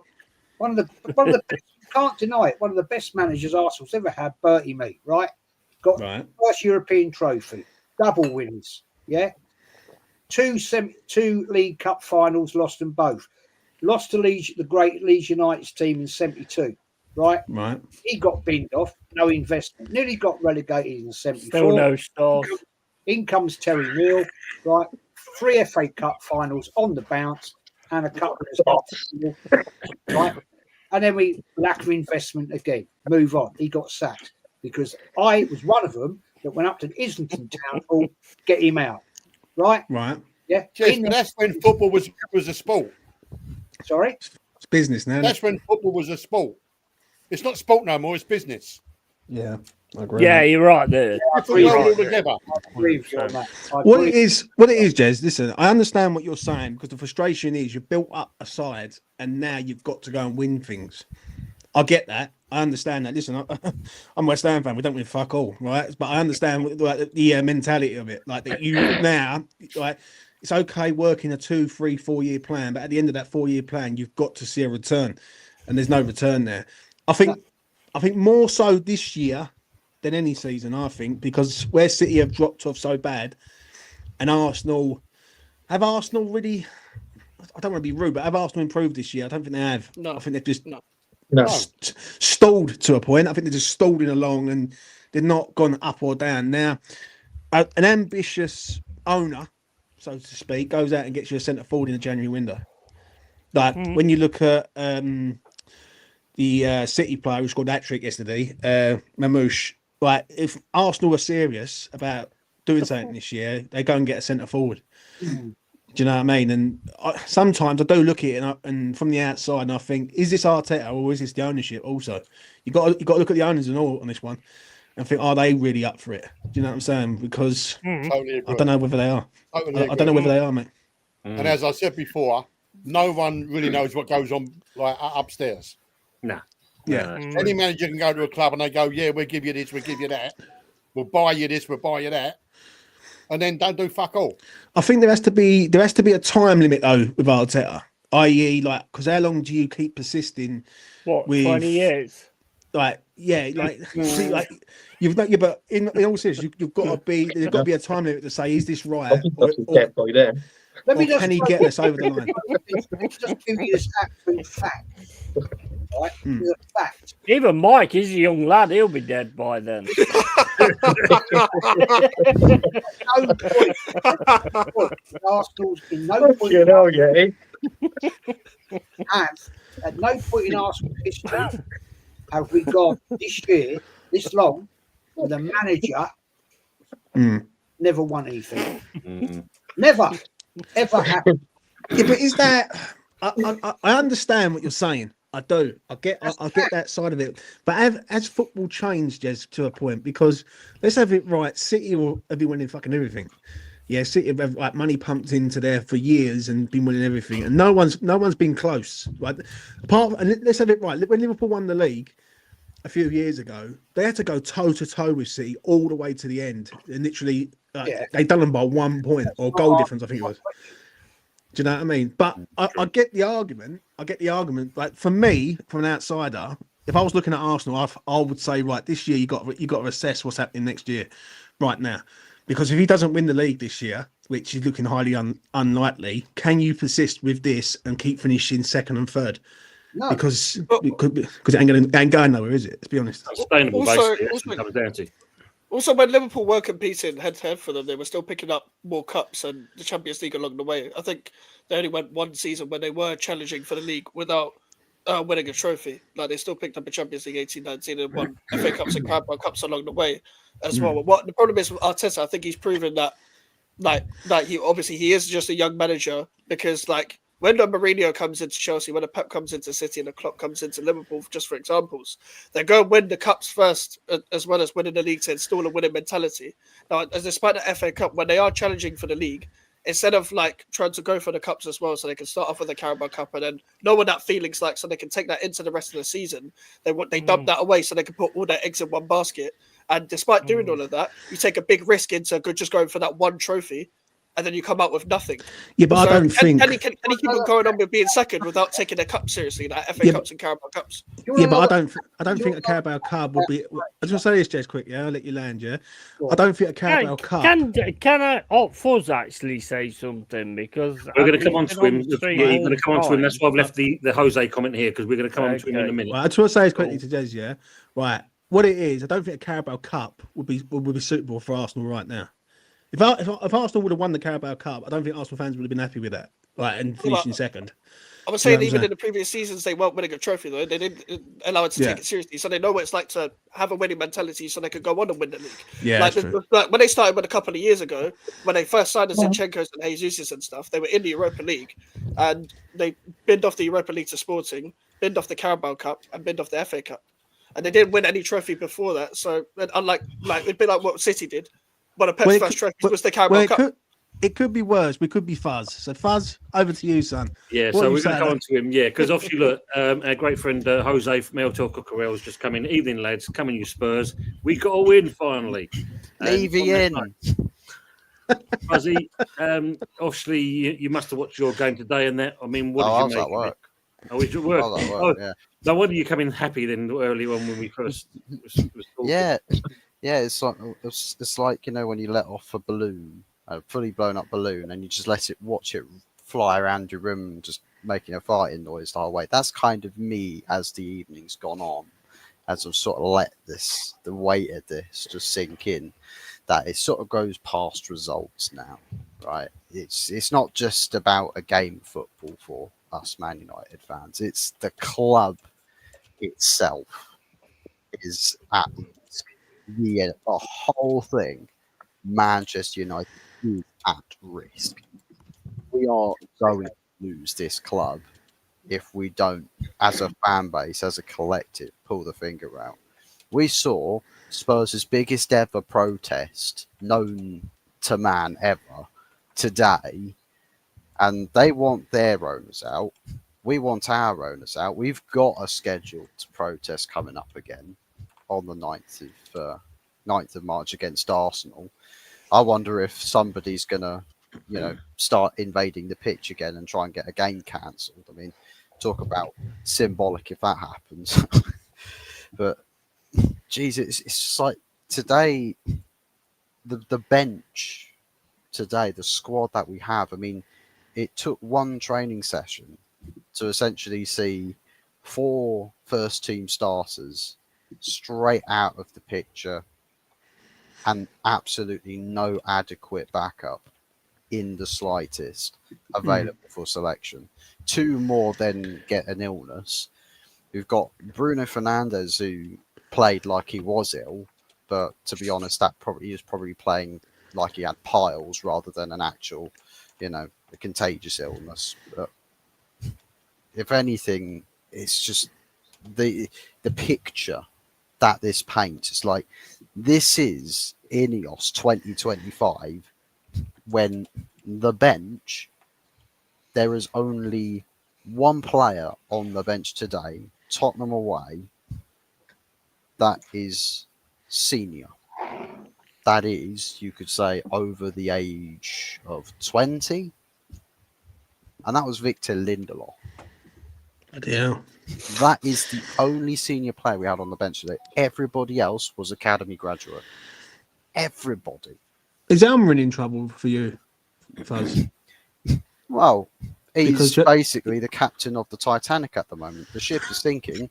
He's either got to go down with that ship, or he's going to jump off. He's going to push a woman off of one of those lifeboats and take Yeah. her spot. He's going to get out of the dodge. But yeah, I mean, we see with the selection that he's got available, right? With the experienced players that he's got, and I apparently we've had Gary Neville for the whole first half droning on about the tactics are really bad. The formation is not right. And you think, okay, so make up with that starting 11. Make up. What did he the do as a formation. manager? Nothing. Well, he lost to Barcelona 7-1 and then got sacked. Exactly. With his brother. What's he do? But yeah, apparently it's like, I wouldn't do that. It's like, yeah, you wouldn't do it. You couldn't do it because you wouldn't get a job. So that is as simple as that. I mean, 45 minutes of droning on about tactics. It's just like you're ignoring the obvious here, right? Look at that team. Tell me how that team plays a different formation and garners different results. You've got one fit winger at the club. One fit winger. And that guy, this ownership wanted to sell as well. So we could have gone into this game with no wingers. Is what it- are we like, is what it- are they doing? But is it a case of that Almiron's got to try and pull back all the layers of the onion and basically see what he's got available to him in the summer? He needs to a his point? own team. He needs his own Yeah. team. Yeah. See, Right, the only problem is with Almiron is he's going from Sporting Lisbon, where there was no pressure on him at all and he was like a god there, to Manchester United, which is probably one of the biggest clubs in world football. And now the Yeah. spotlight is firmly on him now. And if he Yeah, doesn't get yeah. results, he's in shit. He's going to. It's Yeah, a result business now, isn't it? Football? of course it is. the ownership. That's the question that I beg to ask the ownership this question.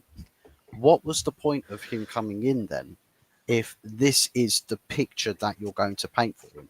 If those are the tools you're going to give him, what was the point of Amorim? Why not keep Ten Hag? Why not get Southgate? Why not get somebody who plays the most boring vanilla football you could ever possibly imagine in a 4-4-2 formation? Why not get him? It doesn't make any sense. It feels like let's get a trendy manager in, right, and get all of the fans hyped on that, because we know we are going to suck the absolute lifeblood out of this club and the fans will get rowdy with it. I think the only thing that's really not gone to plan for Ineos is just how bad the team has performed and how bad the Fucking results are. shit. Yeah, what that guy down there said. Yeah, well, you stop being a pussy now and putting it in private chat and actually saying it on the stream. Well done, Anthony. Well done, Anthony. You've grown Is up there- today. Congratulations for scoring again as well, Anthony. Is there any Yeah, well threat? done, bro. Thanks, mate. Right. Is there any threat of Almiron possibly getting the sack though? Right, because the way this is going, he ain't winning. There's no. How can I put it? There's no real change with United, really. And like, if you was to close your eyes, you'd think it's fucking Ten Hag side. I'll be honest. I hope Amorim signs a 10-year contract. We'll do that. Well, And that, But and you probably that. you don't have to. Yeah, don't have to He's worry the about man. When he gets his team, he's the man. He is the man. Yeah. Well, the thing is you look at Nice, also run by Ineos guided ownership. They in 6 years they've had 6 managers, so they're very impatient with their projects in Nice. So it begs to wonder if the same ethos over management is going to be replicated here. Amorim, these results aren't good enough, it's untenable. Let's sack him, get somebody else in because we need the stopgap. We need to fix up quick to avoid catastrophe. Because what's going on right now is the financial situation is what the PR teams are absolutely going into overdrive about. It's why, we can't sign anybody, or we must sell to buy. But they're absolutely in dreamland, because what's going to happen now is no European qualification next season loses you tens of millions of pounds, right? That's a lot of your transfer budget potentially flushed down the toilet. You finishing really far down the table, less competition earnings from the Premier League. So from a financial perspective, finishing bottom half of the table right above relegation zone and no European competitions whilst already in the shit financially, well, congratulations, you're now even greater shit. And we've got to sit here and say, we need to sell to buy. Well, with this squad, you'd probably say, well, sell to buy just doesn't exist with the quality of this squad. You need to just buy to actually stock it up and get the quality up with the level of quality in the squad is through the floor. And it's like, Do you know what? I don't know what the expectation is at United. If I'm being honest, I don't know what they're trying to do or what they're trying to achieve. That's what we're trying to figure out. And honestly, I don't know what it is. Like, the thing is with Almiron, I think Almiron's a very good manager. I'd have loved him at West Ham. I rate him highly. Yet the issue is, can Man United keep patience with this geezer if he keeps losing games after all the time? Because what it is with United is they've got a image that has to be represented, and if that image is being tarnished, like Man United, where they are currently right now, it's quite embarrassing for them. I think, what are they, 15th, 16th, or whatever, 15th in the league. So that don't look good. And Hey, Going down. Everton are telling us to mind the fucking gap. They're messaging us, Toffees fans. We are don't coming mention out, Everton here. Mind the gap. I did actually turn around and say, let's give Fuzz a chance to talk. But fucking hell, you took over the stream, bro. That wasn't what I meant. I mean, Ian R said here, Fuzzy, seems to me Man United have similar issues to us. So basically, West Ham, it's not necessarily the manager or the players, it's the club as a whole, which comes from the top. Seems Fish like the rots new from the ownership head. may not be the answer. So going on that, Ineos, what is it with all these laying off for people? And what's this woman that, been there 30 odd years and got shot off?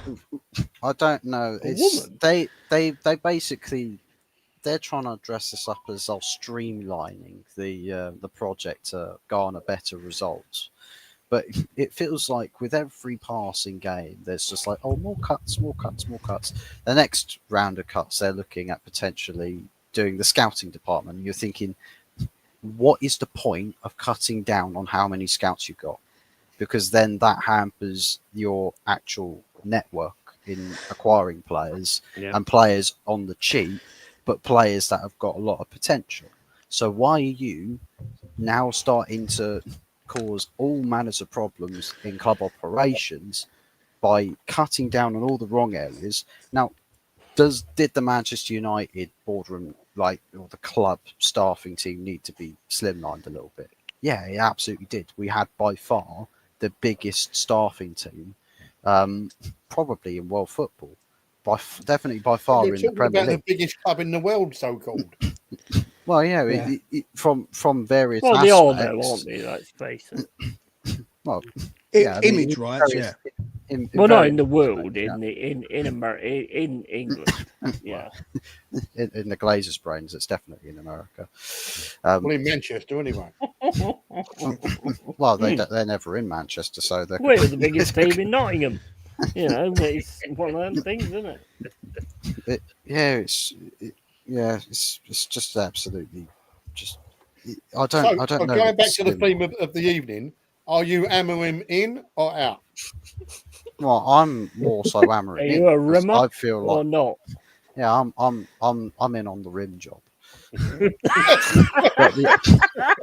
But the thing is that I want to. Other rim jobs are available. I want the Awesome manager. answer. Awesome I- answer. I want the manager to get the benefit of the doubt. I want him to get the benefit of the doubt. I wanted this with Ten Hag. I wanted him to outlast the board and outlast the ownership. But I mean, it's just like this situation needs the fans. It definitely needs the fans, and now we're starting to see the murmurings from the 1958 starting to organise protests again. But this time around, there's a bit more sort of like less content creators or big influencers and media writers and journalists all going at each other's throats for credibility in the scene, saying, "Oh, but I'm a better fan than you."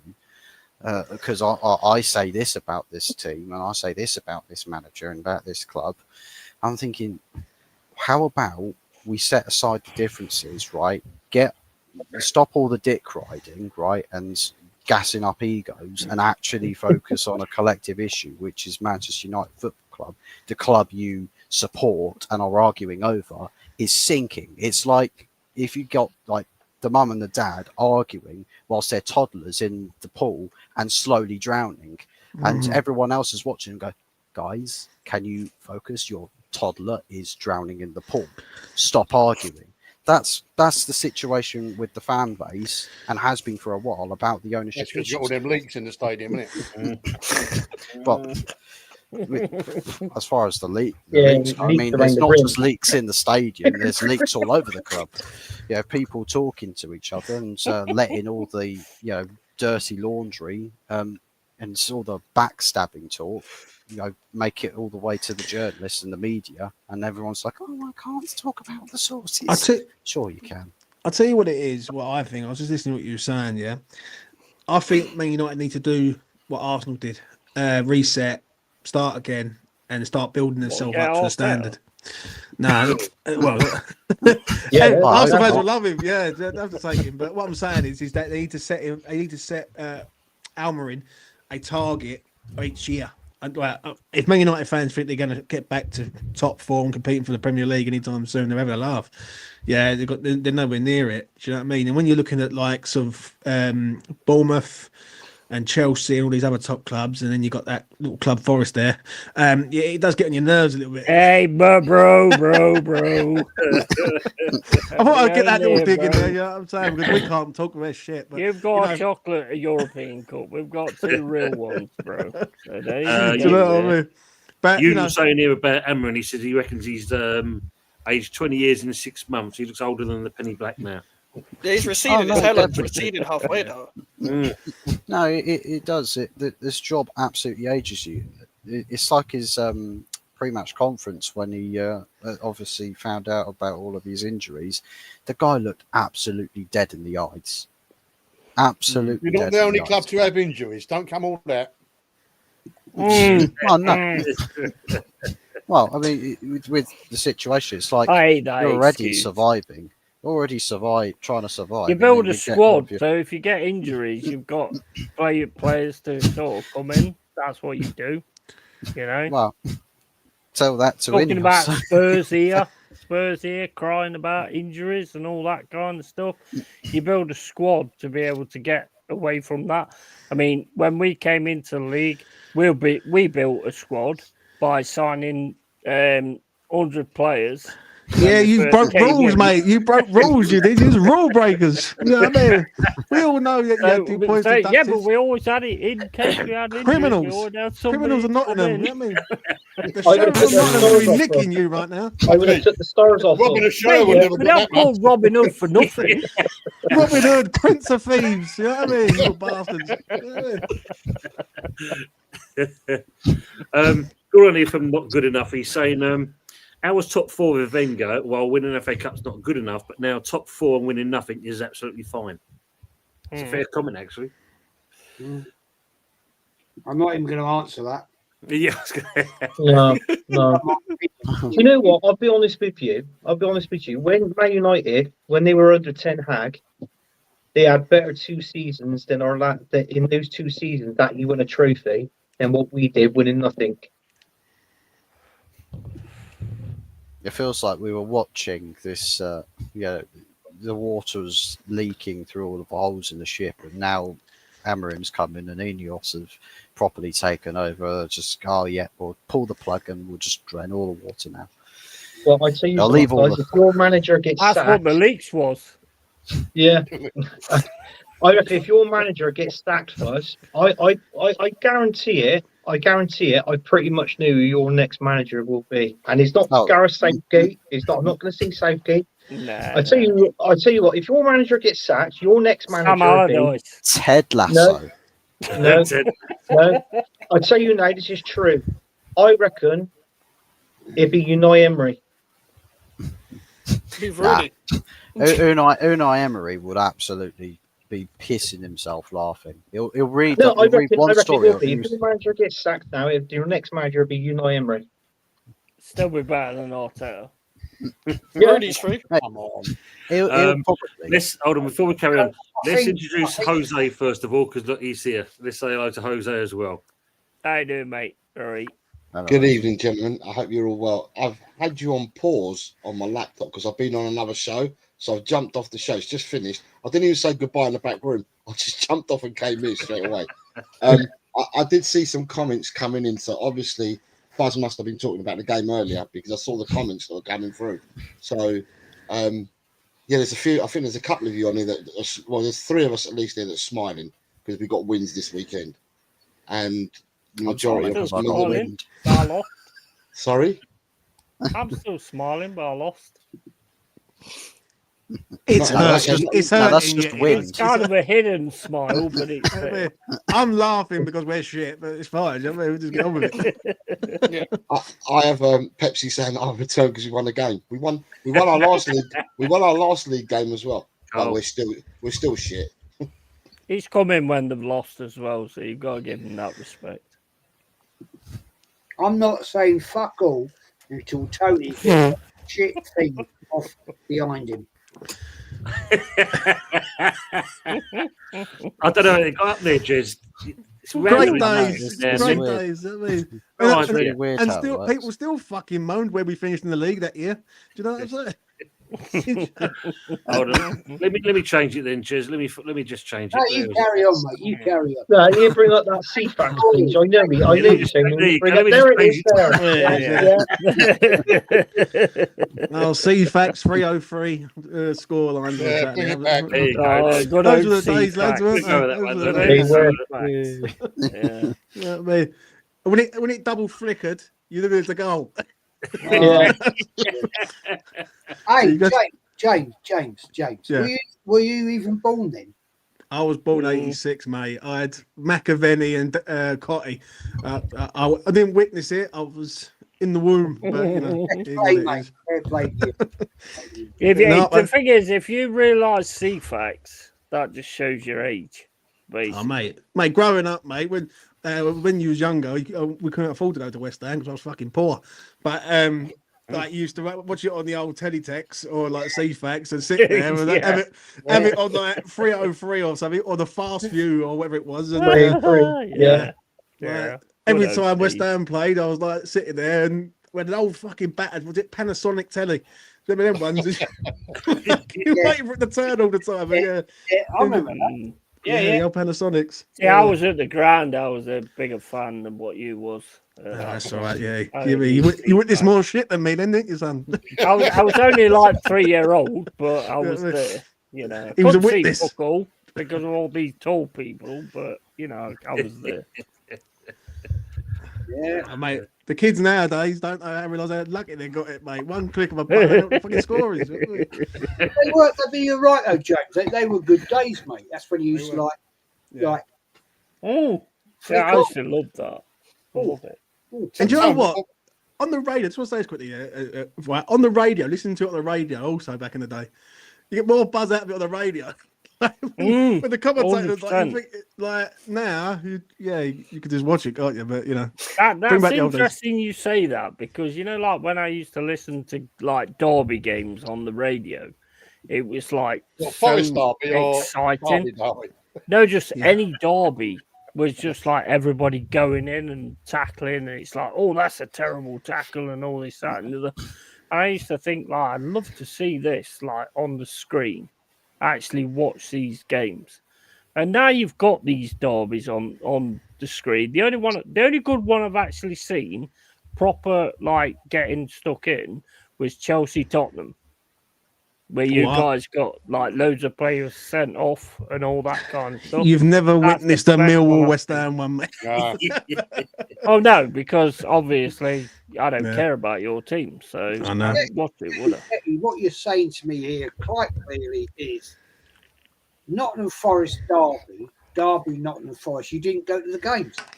No, I was actually there No, every time. You know, you're a He- fake fan. He You was a regular at the Yeah, county bro, I ground, was there. 100%, or the baseball ground. I was beating up that fucking ram fucking thing what No, they've you got go, running you're around. You're a fake fan. You didn't fucking. Yeah, fucking fake fan. Bro, you're one of those Sticky armchair people that fan you walk was, yeah. out. You know what I mean? Sticky armchair Yeah, fan yeah. on the occasional Sunday evening, son. 100%. Yeah. With all the Yeah. I foreigners in was the there, Premiership, bro. Come on. Mate, every Right. game, every derby game, I was there for like 10 minutes before I got kicked out the fucking ground. Yeah. was that 3:10? Proper wrong, really. 10 to 3. Centre for yeah. With all the foreigners in the Premiership, do you still think that players understand what derbies are and what they mean to clubs? No, I don't. No, I no, don't. nobody knew. No, no. The See, smiling that's and the shaking issue. hands after the fucking game is annoying. Mm, The game's changed so like dramatic now. Like it's more. I've said this on the show the other week. I think Jez was there and a few others. It's franchise football.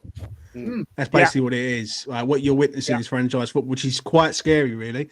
I don't like it because it don't feel the same. Listen, no disrespect to anyone who's a foreign fan. One of the boys on E20 is an American who does the shows with me. But when you are sort of pricing out the locals, like, and you're giving it to day trippers and people like from the Far East or wherever to come and watch your team play, it just doesn't feel right. Do you know what I mean? You have to like in any sort of football club, whether it's a small non-league club or a Sunday league club or a Premier League high-flying club, it all starts with community at the end of the day, mate. And so you've got to start like you've got to build the community, like even with a fucking YouTube channel, like you've got to build your community up to a point. And you know, I just feel that now it's more of a franchise game, which is sad. It really is. 'Cause in 10 years' time, my biggest fear with West Ham, I'll use West Ham as a quick example, is that you're going to have a ground full of football fans, but not supporters. And that's the difference. You're so right. I mean, yeah, I Charlie, agree. Charlie, you know, mate. You know, Arsenal, Tottenham, Arsenal, right? They're not really rivals. It's tribal. Yeah. I think that's how I say it. I mean, I don't know where you come from in London. Islington. That's being lost. No, true. That is true. It you know, to me, back in the 70s, they were rivals. 80s, maybe. Yeah.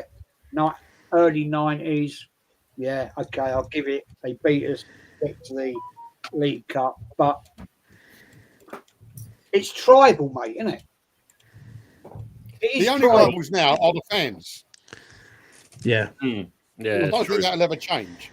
But players on the pitch, I mean, I was watching something the other day about when Vieira first came over and they tried to get him to learn English. And the first words he learned were Tottenham are shit. And they said, who taught you that? He said, Ray Parlour. But, you know, it was rivalry then. You know, now it's just another game to them. yeah. Well, Fuzzy just said it, Charlie, like laughing and joking with each other, and just lost the game. It's Just lost the tribal. game, and they're laughing and joking with each other. I mean, we've seen Arsenal do it quite a few times. You know, There's not many characters in football now, though, either. no. There's too many. There's too many robots and too many people who The best are. characters was that Merseyside derby, the last game at Goodison Park. Oh, Now, when you've seen that game, that had everything in that game. Yeah, good Even game. even that little fight, that little scuff, you know, at the end of the game. That is what a good old-fashioned derby was all about, and it was like Yeah, but- that years ago. Tony, did you notice they all had to go at Doucouré because he went over to the Liverpool fans? Yeah, But when Alexander Arnold done it to the Manchester City fans, nothing was said about it. yeah. Supposed to be, Yeah. you've got to be quiet about it. You're absolutely spot on there, Charlie. Absolutely Yeah, spot you know on. what I mean? It's all Bullshit, isn't it? In that it respect. is. Big up to Al, the casual golfer, for the super chat, and he's saying, "Great panel, and a relief to hear some reality." Well, that's what we try and do most of the time. But I like David Shear's comment. Morning, Tony Cobber and Jose in brackets. Henry Blowfield. Henry Blowfield. Where's your cat? At the panel. Jose, let's come to you, mate. Let's come to you. What did you make of the protest? Mikey's got to the go, statement? mate. He's put it in the private chat. Tony, sorry, I got to do a stream on my channel, but thank you for having me on. Of course, Thanks- yes. Mike, thanks for coming in, mate. I forgot your show's at 10. Appreciate you coming in, mate. To meet you. First to many, mate. See you next time, yeah? Okay. Have a good show. Take care, man. Cheers, mate. Okay. Bye. Take care, bro. Yeah, what did you make of the protest, Jose? I don't know what the numbers were. I mean, I've been hearing different stories from different people telling me what the numbers were. Certainly, the biggest protest has been. There's been a lot of them and ahhing within the fan base, and like you guys were just saying a minute ago, it's about. I'm talking Was about the there fan base. 24 people there this time? There was slightly more, but we're talking about the fan base and not about the tourist supporter that you get. So, I don't know. I've seen the videos, I've seen the clips of them, and that I saw what Levy did at the end of the game because there was meant to be a sitting protest as well in the South Stand, and Levy brought in extra security to make sure that what they were trying to do is move people from their seats straight after the game, and not congregate in the South Stand. So I haven't heard what happened after the game yet, but you know, at the end of the day, it's like you guys. I just heard you guys all talking about it. At Tottenham, it seems to be, and probably like you were saying about West Ham, and it might be the same at Arsenal, I'm not sure, and it might be the same at Man United, whether you've got the local community who supported their local club, and their dad supported them, and their granddad supported them, and their great granddad, and your uncles, your great uncles, all come through supporting the club, and now you're being priced out from it. All the concessions have been taken away now for the elderly at Tottenham as well. He's done that at the start of the season, so you're then not giving back to the community, and people have just had enough now with Levy, you know, and they're starting to stand up against him. The one thing Levy doesn't like is adverse attention. He squirms when he has adverse attention. I mean, when you've got, I don't know, it's quite loud at the stadium, or it was in the last few games when they're singing out the Levy out chants. And right at the end of the game, win, lose or draw, he turns the music up full blast, so you then can't hear the chants anymore. So, you know, he doesn't like all that, but it's gained traction because it's been on all the news outlets. The papers have picked it up, the radio stations have picked it up, so it's gone out everywhere.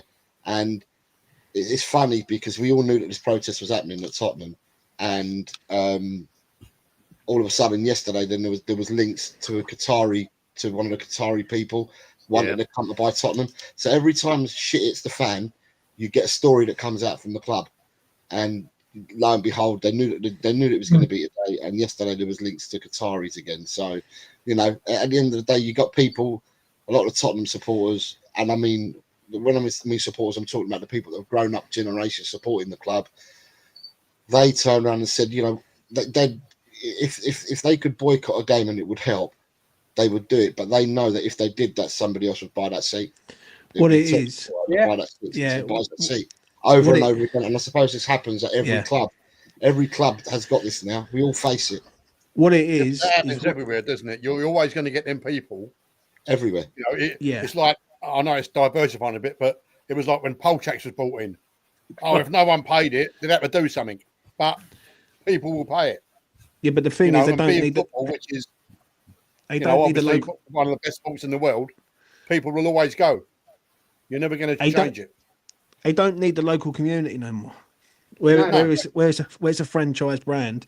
And I was just hearing what Jose was saying, and literally, fucking, it sounds so much like what's happening at West Ham, like pricing out the youngsters and the old age pensioners, and you know, we're in a time where everything's going up. Like you go and do your shopping, it's like fucking expensive, and everything's dear, and they know the foreign market, people will pay it.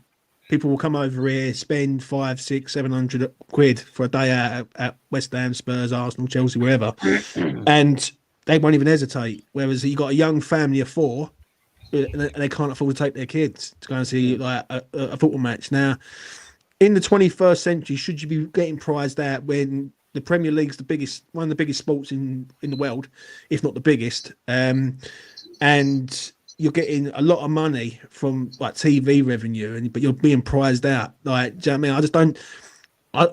It can't be the size of the stadium. I have this argument quite a lot with people. People say, "Oh, well, the stadium's too big," and you know what? If you're going to have a bigger stadium, you're not going to you're going to allow anyone to come in there. I disagree on that. I think once it becomes a franchise, then it's all bets are off for the locals because everyone's seat is available to the highest bidder. It's like an auction basically, and it's disgusting. I think, if I'm being honest. Tony, what is that comments on there? Jez, you'll remember this. Years ago, you was only allowed 5 foreign players in your team. Yeah. And that included Scotland, Ireland, and Wales as well. Yeah. Yeah, that's why I left it up, Charlie, because I think this is a great one from Colin. Yeah, gentlemen in the chat, what would you feel about this if every club in the Premier League had a limit Colin, be able to field 4 foreign nationals, and the rest have to be homegrown players in games? Charlie just Do said it. it. Do it. Charlie said it. Do I it. think You can't now, it's too late. comment. It can't happen. No, I know, but in I the personally like 80s, it to be done it then. used to be 3. I mean, you look at the attractive it players. can always we've got in happen. the You just Premier do it. Yeah. Look at the attractive players we used to have in the Premier League years ago. You know we what? got now That in is the why I think the England national team is nowhere as good as what it could be or should be. No, Yeah. I totally agree on that. you look at Because that. some players are not getting the We've chance got. to come through. They play with too many quality players in their club teams. Yeah, who we got striker-wise? Haaland, Isaac. What do you do? Can you put a Holly Watkins in there? Because I'll be honest with you, we haven't got much class players in our Premier League. We haven't. Lots of like what we had years ago. They're all playing abroad now. So The thing is, they all know about the Premier fairness, League, but it's the best league in the world, and every country's got it. yeah, and the standards of the Premier League now is gradually going down. You haven't got Mavericks in the Premier League anymore. You used to have No, Mavericks. that's right. There's no Mavericks in the Premier League. The Mavericks all play abroad. They don't play over here.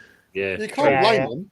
Yeah. But by Because the the same token, The salaries that you've got over here, you've got someone that can only kick with their right foot and can only trap the ball with their left foot, 1 foot, and they're getting paid 100 grand a week, and they, you're just like, what? Yeah.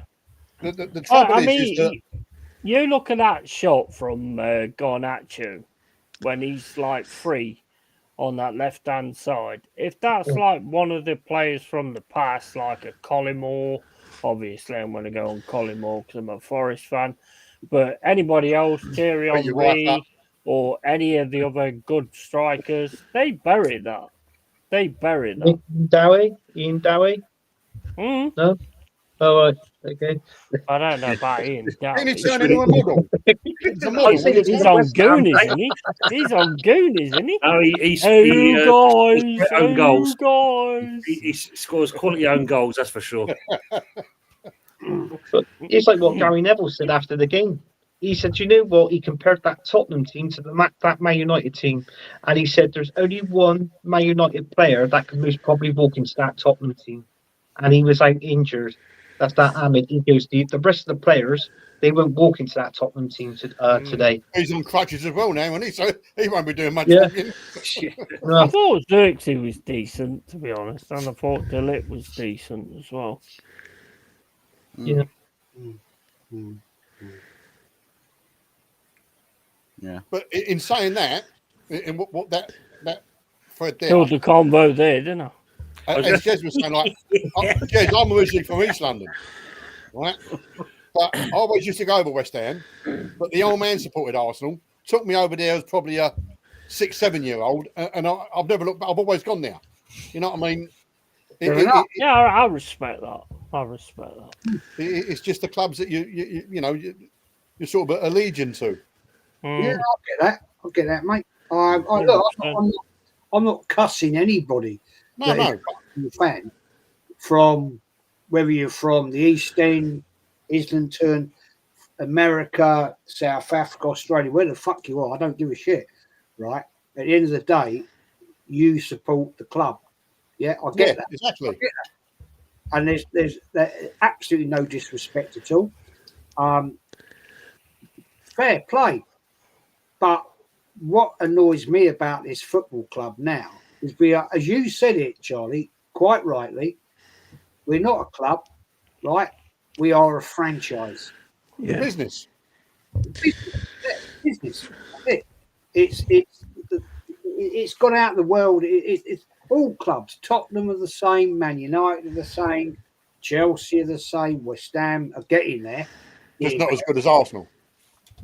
Not as big as up because we have got probably the biggest PR merchants in the world, i.e., the Cronkies. They have become 60. How much are they worth now? 16 billion. They don't get there by not like having the best at PR, right? I mean, people go on about Tim Lewis. Tim Lewis has worked for Arsenal. He's worked for KSE since 2007. Right? He's a master. He's a solicitor, lawyer, whatever you want to bloody call him. Right? He's a master at the job. And respectfully, you have to give him credence. I don't agree with it personally, but he's a masturbator. He's obviously very good at his job. Right? He's very good at his job. But the fact of the matter is, we have probably got one of the best PR teams in football, which I don't agree with that myself personally. I think the average fan has been priced out of the game. I can afford to go. I can afford it, right? I'm lucky enough I can afford it. But I don't. Do you know why I don't go? I hate the fucking stadium. I hate it with a vengeance. And that is why I don't go anymore. I went when we left. I mean, I was born opposite fucking Highbury Stadium. Right? I was born in Gillespie Road. Right? You're a fake fan anyway, aren't you? But I don't go to the Emirates anymore because I don't like it. I think it's a rip-off. Everything's a fucking rip-off. Yeah, but when you say though, Jez, it's like He's a fake fan. Jez like, is a fake fan, mate. the times have changed, right? And when you look at the big stadiums and all that, you look at Spurs, you look at us, you look at yourselves. Yeah. Like Arsenal set the way a few years ago when they moved into the Emirates, and they wasn't buying no one.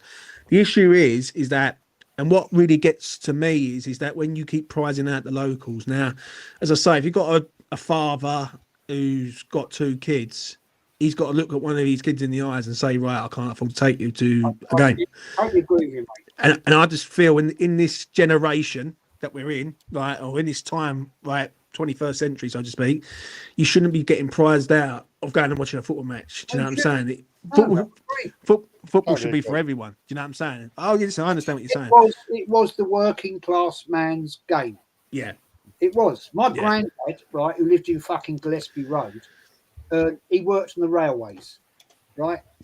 Yeah, he didn't have big money, but he used to go week in, week out, home and away in the 30s, right, to watch Arsenal. And he could afford to. They didn't have money. They didn't have money, but they did it. No, but Jez, it was relative. Yes, it was relative, mate. It was relative. I get that.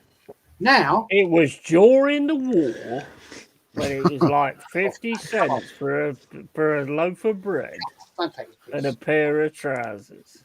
50 shilling. It was still a fucking lot of money. Yeah, you need to spend 50 shilling on your barn. It's like... so just a quick one. I've got to go. I've got to be up at 4 in the morning. But a quick one for the panel. Do you think the Carabao Cup and the FA Cup are devalued now? 100%. Yeah. Absolutely. Totally agree. Carabao Cup, not by us. But the top 6-8 clubs, obviously, are meant for them, but the rest of the league and whatever, yeah. But I think that the top sort of 6-8 clubs are not bothered if they go out, you know, because the league and European football is the goal. Don't you think, though, Charlie? Yeah, it's true. The FA Cup only gets you 2 million smackers if you win it. The League Cup gets you £100,000. Right? I mean, but I think maybe I'm too much traditionalist. Maybe I'm like a bit old for it.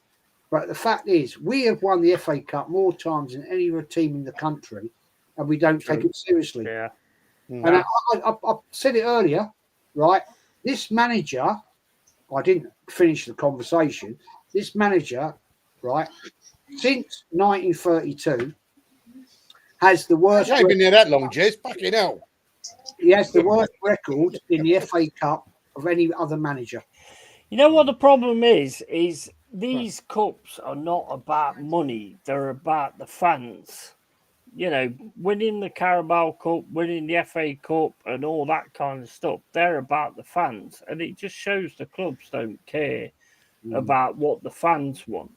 You know, and that is the biggest issue here. I think the FA Cup still got the spark in it for the like the bottom. When you look at the games the other day, like the Plymouth result and things like that, I don't think you could ever take the spark away from it. I agree with what you're saying about the. Big six. I mean the big six or the big four or whatever you want to call it. Always going to have like the big six. Always going to be thinking Premier League, Champions League, or qualifying for a top four. Right, I get that argument all the time. I think the Carabao Cup takes the piss out of a lot of the lesser clubs. Like, i.e., when I look at us, for instance, we have to be seeded up against the top 6 side because they've got European football and we haven't. And if they come out first, they're guaranteed a home draw against whoever. So I mean, it's already done. I think that's a bit wrong, really. I think it should be an open draw in the first round and go from there. Do you know what I mean? It's not like. How can I put this? If Newcastle go and win the Carabao Cup, they're going to appreciate that more than Liverpool. Yeah, do you know what I'm saying? So, I want any cup. I don't care. I want to win shit. James, come on, man. I mean, Arsenal have won the FA Cup more than any other team. They've been in more semi-finals than any other cup, right? Arsenal have been in. I'm not going. They finished second, right? But the fact of the matter is, this manager doesn't take it. He won it. He won it, right? You'd think he'd take it more seriously. Right? Yeah, but if Arsenal was to, just for argument's sake, for the sake of this conversation, if Arsenal turn around and did win the FA Cup this year, I know they're out, but I don't think that would be enough for Arsenal fans, mate. And I'm being genuinely serious. I'm not going to say that. I think Arsenal have set their standards to Premier League. Got bigger fish to fry. I think they've done everything else. Now, if Arsenal go and win the Champions League, then that blows out every conversation going because that's like you've won the highest of the highest honour in Europe. But saying that, if we won the Champions League, all them people who thought Arteta was shit, blah, blah, blah, they'll be going, oh, what a fucking manager. We've won the Champions League. And I think I think certain people would not. I think you've certain got. I people think what would. it is, you've got to put this into context, right? That basically, whatever standard that you want, if you've like Jez says, FA Cup, FA Cup, FA Cup, if you've consistently won that, and you want to go to the next level, which is the You Champions want to better League. yourself Yeah, right. in I any way, agree shape, with that. shape, or form. Yeah. It's So like being at a company and getting a promotion. You know, you want to go again and again and again and better yourself. and that's where I think the FA Cup. I think the FA Cup don't mean a lot to the big six because they've won it so many times. But if you look at what Jez was saying, Maybe right, it's about the just a thought, 2 million, isn't it? 2 million for winning the FA Cup. Yeah. If you finish 17th in the Premiership, so that means you're staying up, yeah? So you finish 17th, Yeah. you get £12.5 million and you're guaranteed Premiership football the following season. And that goes up every position thereafter from 17th upwards goes up by 3.1 million per position. So Yeah. And then if you can do get see- relegated, you get a parachute payment. yeah, the ones that get relegated, if you finish 20th in the Premier think League, you stopping get that, man. 3.1 million for finishing 20th. And So then not and got the a payment. parachute payment. So Charlie, well, thanks at for the end coming of on, the mate. day, Nice Yeah. speaking to everybody. Take care, Hope you Charlie. enjoyed it, so you never know. Yeah, Have a good nice to be, one, guys. See you later. Take care, mate. You'll, Yeah. Take care, you'll man. realise eventually that Arteta ain't the one. so it goes to show. It goes to show. Should that have the had cup Fame games- said that. Who said that? Should have had Fame said she's the one. She is the one. Listen, I understand what Jose's saying. Don't get me wrong, but I do look at this and I look at how can I put this? When I look at the big six sides, usually it's one of the big six that wins it every year. Like it's never no one else who ever really comes close to winning it. I can't. Maybe I'm wrong here, but I can't remember the last time a team's won it from outside the big six. Maybe Leicester a few years ago when they beat Chelsea. Other than that, Wigan. Wigan. you had Wigan in there, Wigan. but I think that was before then. But you know, like I think some people underappreciate the FA Cup, and then some people overappreciate it. Do you know what I'm saying? But if you've had, for instance, if Aston Villa go and finish 5th, get to a quarter final of a Champions League or something, or whatever, and they get to a final of an FA Cup, I don't think Villa fans would have the ump with that. I really don't. Like, I think they would appreciate that. I just- do you know what The I'm saying? thing is, it's got nothing to do with money, though. The fact of that it's got to do with money on what competitions you win and what trophies you win and all this, that, and the other is the problem, in my opinion. I think your because squad. I think the your squad. cup- Though, yeah, the cup wins and the Yeah. cup thing that you win is to do with the fans. Yeah, but And I the think it's fact the that squads though, clubs mate, see and it to do with money, how much they're going to win, is the fucking problem. yeah, but I it do for think your it's. fans. I get that, but I do think it's to do with the squads and all. I think like when you look at the squads, I don't think. But the squads are down to what you bring in. Yeah, That's down, that's down to you in a respect. or don't bring in our case. Yeah, or don't bring it. yeah, exactly. That's the point. That's the point. yeah. that's the thing. Point, Stephen Langham saying here about obviously the cups. He said in the 70s, do you remember the FA Cup final day was on the day starting with a breakfast show with Brian Moore? yeah, Mm. it was. The build up to the FA Cup isn't the same as it used to be. I remember it was like a No, major event. Like Not it at all. was glamorized like a Champions League final to a point. They go to the Um, hotels, wouldn't they? In the morning, they go to hotels where the teams were That's right, staying. yeah. And Yeah. having I a love breakfast that. and all that. Buses going from there from I think it was St Albans. I think. And all that. Yeah. And you see go out Mm. the way. And you see the players coming out on the pitch. Interviewing each player, Yeah. every player's in a suit and all this. that, If and the anything, other. they treat the FA Cup Stuff. like the Carabao Cup to a point where it's Mm. just like, oh, it's just a cup competition. But I don't know. You know, another thing I have an issue with is from the past. If you had a striker who was on 2 goals and got got substituted, they was pissed that they got substituted because they wanted an hat trick. I don't know if you noticed this, but nowadays they don't care. because They they don't get care. parent money, they get loads of money for it, they get loads of, and can you remember back in the day when strikers used to kick off if they got took off when they was on 2 goals? Yeah, because it was the ambition. Yeah, the ambition's Exactly. not there anymore. Do you know what I mean? No, it's not. This is true. I mean, look, Gundown's I'm making right on this one because obviously City, I think, the only one that really kind of put a bit of an effort in. You saw that against the Orient. City won the League Cup 6 times in a row since 2014. They won that consistently before going on to win the league multiple times. So saying, sparing the crap about the big six don't take the league, but that's only one team. All the others need to kind of follow suit in my eyes because It's true. it's one of those, isn't it? Yeah, but when you're up against City, name me a team who's been better than City. Because there hasn't been many. Like you're up against a powerhouse unit who, when they get it right, they get it right very, very good. And even Liverpool. Listen, Liverpool back in 2019, I think it's the 2020 season. Like they had Mane, Salah, Firmino. They was trying their fucking hardest to beat City, and they still couldn't. So it's very hard. Like City have got it organised because they've got world-class players in each position times 2. Like they take out, they take out a centre half, they put a world-class player in. If that's, I ain't going to use us as an example. I use Arsenal as an example. If Arsenal take out Saliba, Odegaard, Saka, they're not the same side. And they're, do you know what I'm saying? And they can't maintain that, and that's the difference. But at the same point, the old FFP was brought in because of City.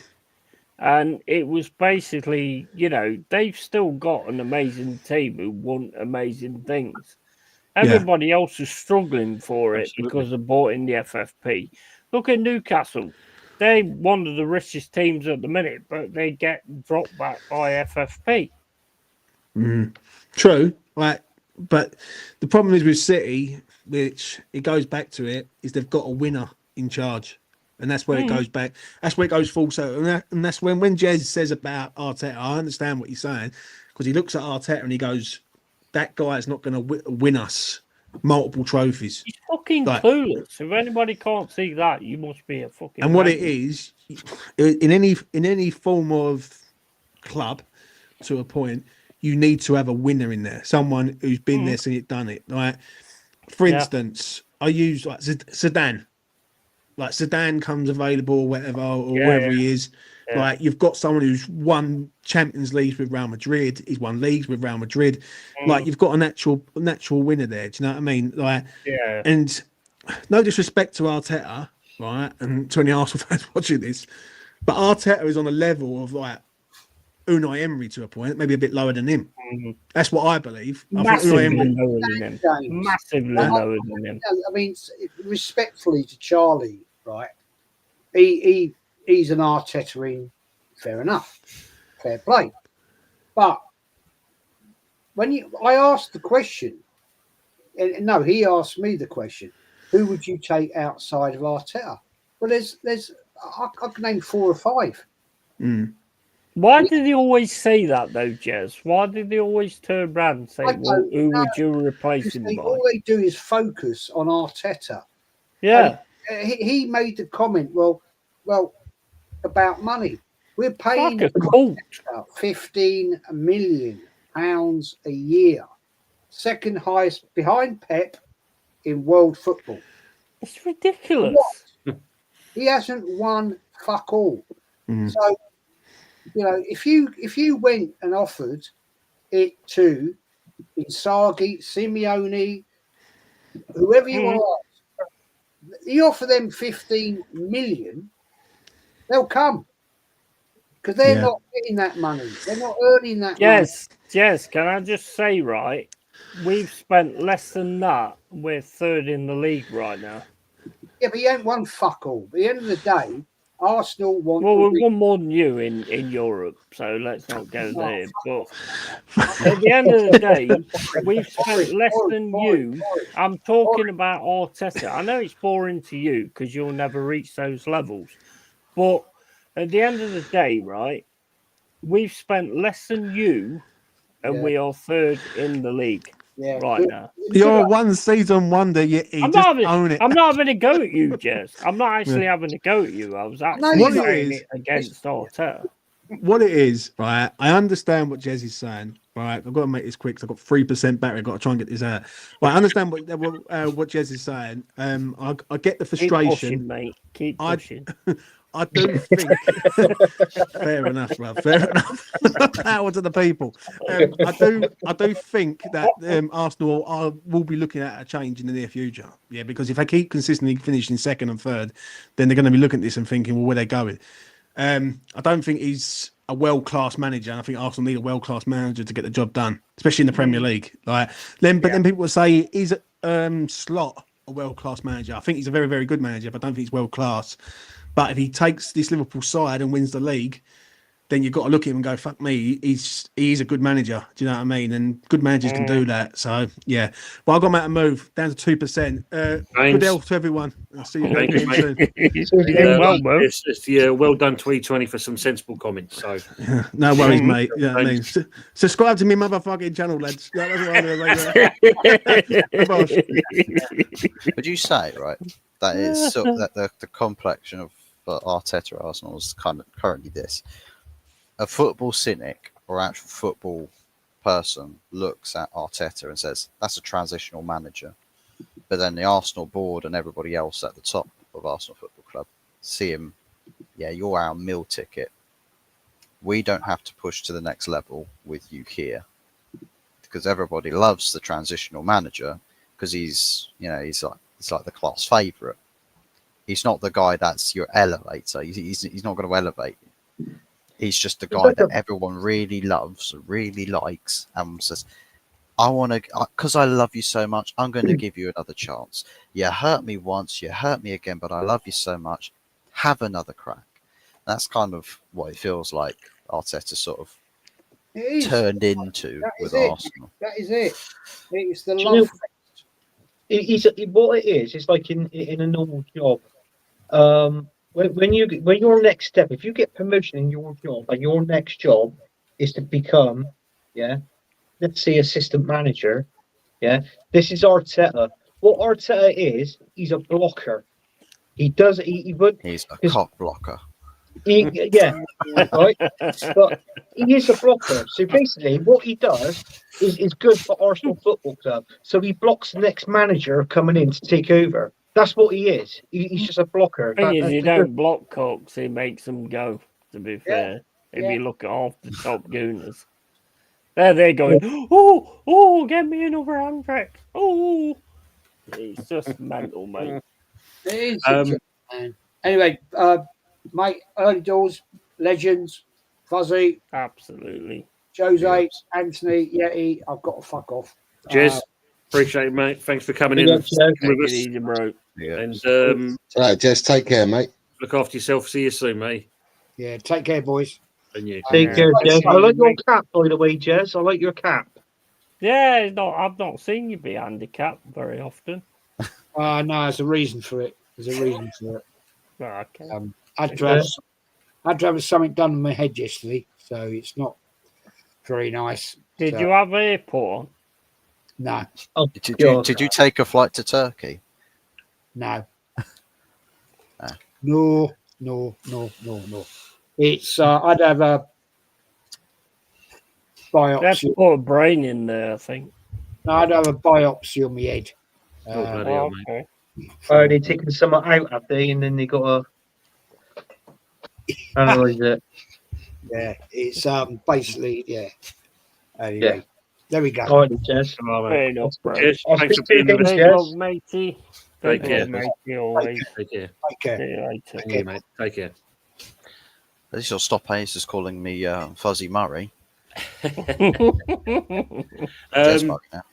Yeah, one for you here. Yeah, Lone Star's asking, how will Forest fare in the last third of the season? Well, it's looking a little bit tough now, to be honest. I mean, I knew we was going to sort of like drop here at some point.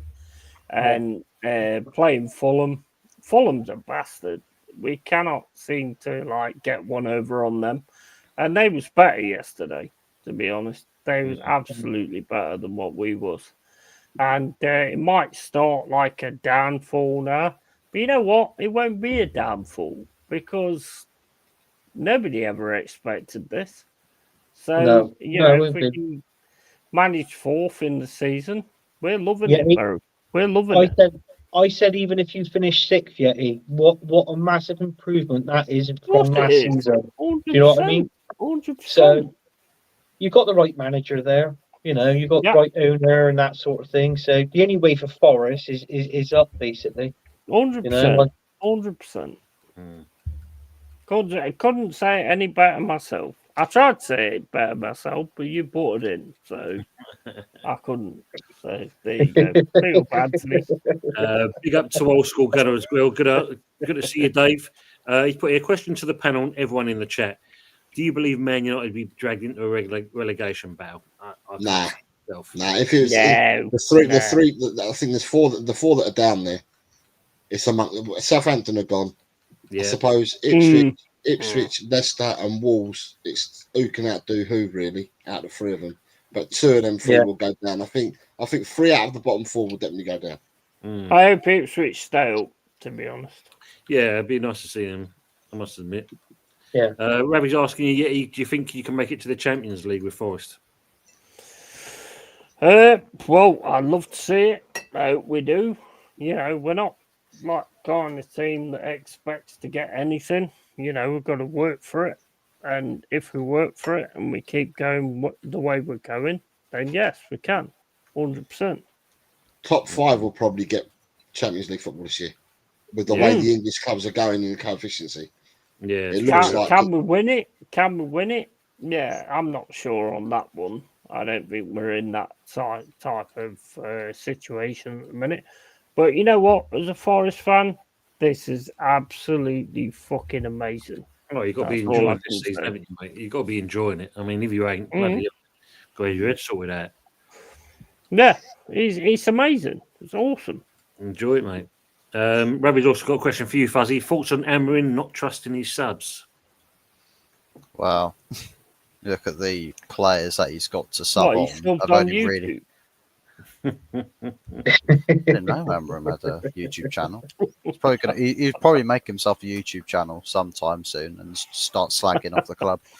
He'll probably get like loads of subs. He'll probably be the most he'll probably take the United. I love the way he calls it out, though, Fuzz. I love the way he Yeah. calls it out. It's like he's got the right sort of mindset to, you know, to be at a club like Manchester United, because it's not you won't sugarcoat it.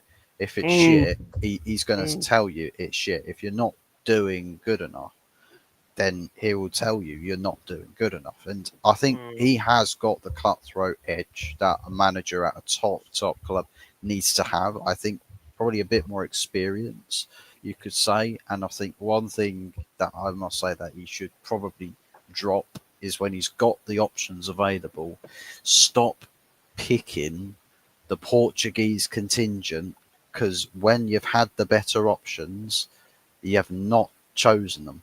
Instead, you play a couple of Portuguese players that are not performing ahead of other players that could play in certain positions that would perform or are more likely. Do you mean Bruno? Do you mean Bruno? Bruno, Dallo, those two specifically. I think they've got. I mean, you can't really do much about it now because now everybody's injured all of a sudden. So it's like there's things that Amarim can do better, but I think that's something that you probably learn over time to really sort of get out the habit of doing. I think because the situation he's got at Man United now is that I think he really wants to be here, but he's just trying to survive now.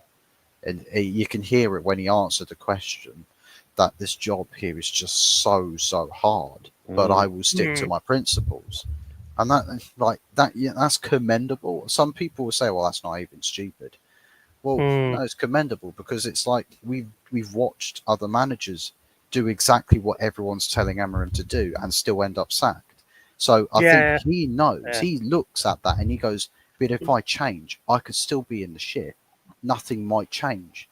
And then I would be going further away from my principles. So if I'm sticking to what I know best of what has won me all of these trophies at Sporting Lisbon, I believe this can work at Manchester United. And it's not like a 3-4-3 can't win you a Premier League. Antonio Conte did it at Chelsea. So formation is not necessarily the bread and butter as to whether you win a league title or not. It's how much the players in that team want it, and it's the club ethos and how the club backs that manager. Because if you're going to make a project about winning trophies, everybody's got to be on board. But we've got one set of owners that just love loading debt onto this club and could give less of a fuck whether it sinks or swims. You've got another ownership that's just come in. That's the only thing they're interested in is, like Nectar card savings. Try and get as much discounts and savings as possible. It's like, bloody hell, the fucking Matthias Tell loan fee that Tottenham paid is probably the same amount of money that would have cost Ineos that they probably pay as a company yearly to Tottenham to have the fucking sponsorship on the seats in their stadium. So all of a sudden paying Tottenham Hotspur as a sponsorship deal has better business interests to Ineos than the fucking club they run in the same league as that team. Why is the mentality in the finance world for these guys so backwards? Because it's not like football. People will say, well, football's a business. In various aspects it is, yes. But how you run a football club, you can't run it like a bank. You can't run it like a business and expect success. It is unsustainable. You're going to sink. You'll fall away. Everybody else that even by 1% treats their club as an owner more like a football club, they're going to be 1% better than you at every single step of the way. And that's the thing. People talking about United, we'll wait for the summer to do this. We'll wait for the summer to do that. Well, nobody else around us is waiting. They're doing things now. They're getting shit done now. So football doesn't wait for anybody. Genuinely doesn't. You will fall behind the second you stop moving. And even if you do something slower, guess what? Somebody else is doing it quicker. Someone's always going to be doing it quicker than you. And if you are lackluster in that, they will overtake you and they'll start hoarding all of that success that you should be earning. And that's the case with the ownerships that they've gone about business models, save money, this and that, and it's the same problem that Chelsea have got with Blue Co and Todd Bowley and Clear Lake. We're going to run a club, a business model like Brighton. I mean, fucking hell, Roman Abramovich must be fucking pissing himself right now. It's like I've left that club to the British government, £1.5 billion debt free, and they've spent up the debt money, and now they're trying to make it a sustainable cash cow. Like, what the fuck? That's not what Chelsea used to be in recent history. They're all about winning. Sure, they didn't like spend crazy amounts of money versus other teams or quite have the same level of success. I mean, there's certain like managerial appointments, like very defensive coaching, and some of the football's a bit stale. But the ethos at the club was always trophies first, always football club first, not business. Not what's the shirt sponsor going to be? What's all of these deals? Fucking something else as well. Vivid Seats. We talk about fans losing out. What's going on with that? Vivid Seats, Todd Bowley, co-owner of a fucking website that clubs of all 20 Premier League clubs, yeah, your tickets that you resell get bought by people all over the world for tens of thousands of pounds, right? And they don't have to do it through club channels. They can just cut the line. If you've got one of these, I think it's the Arsenal ballot system. Guess what? If you buy your Arsenal ticket on Vivid Seats, guess what? Your ballot ticket system means fuck all, because they just get that ticket, so all the way over to North London, check in at the Emirates. Oh, lovely seat. Thank you very much. It's all 20 Premier League Michael Chelsea's channel, because I think he actually covered that as well, because obviously Todd Bowley. Yeah, big up Michael Chelsea. We're coming up to the end of that, so I'm just going to quickly whiz through some things, and there's the one comment I'm going to leave till the end. Yeah, Man City getting the result against Newcastle. Do we expect Man City to finish? And I think Anthony said it. Second is probably going to be the outcome for I City. think they've got on it now. They've Yeah, got on it. I agree with that. Referee, yeah, that's a big one. We'll carry out listen to another show, I think, Ravi, because that's quite an interesting one with the VAR and the lack of lines being used. Chris is saying Man City will be in the Championship next season after all the courts come down on them. Well, it'll be interesting. It's not going to be.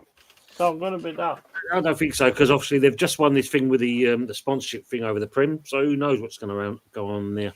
Well, what I was reading this week, there's like their lawyers have come up with something that wrecks off the sponsorship kind of thing that they had with the charges. Mm-hmm. So basically, there's not going to be no drop in divisions or anything like But that. 115 charges have got nothing to do with sponsorships. It's No. failure. It's failure to provide information on 115 different occasions. It's got nothing to do with What are sponsorship. the 115 like charges? Because I The mean, charges I are don't know failure to comply and provide information when requested from the league. So Right. when you've got to provide your accounts and stuff like that, they didn't Flatly refused, didn't they? they flatly Yeah, refused well, to provide their accounts. I mean, look, I would say this, right? The Premier League is the most corrupt system on the planet, right? And do you not think that Man City, with the amount of money they've got and the owners that they've got, if they give the Premier League a brown envelope, do you not think that's going to all of a sudden disappear? Because that's what I've been saying for a long time. And I think that's exactly what's going to happen. So They won't do anything to Man City yet. Man City, you've got to They'll do think nothing. that the top three teams keeps the Premier League in money. The top four. Then you've got the Europe and that. Hey, don't worry, relegation teams are slightly minimum. They're just like, oh well, whoever that is, we just brush off.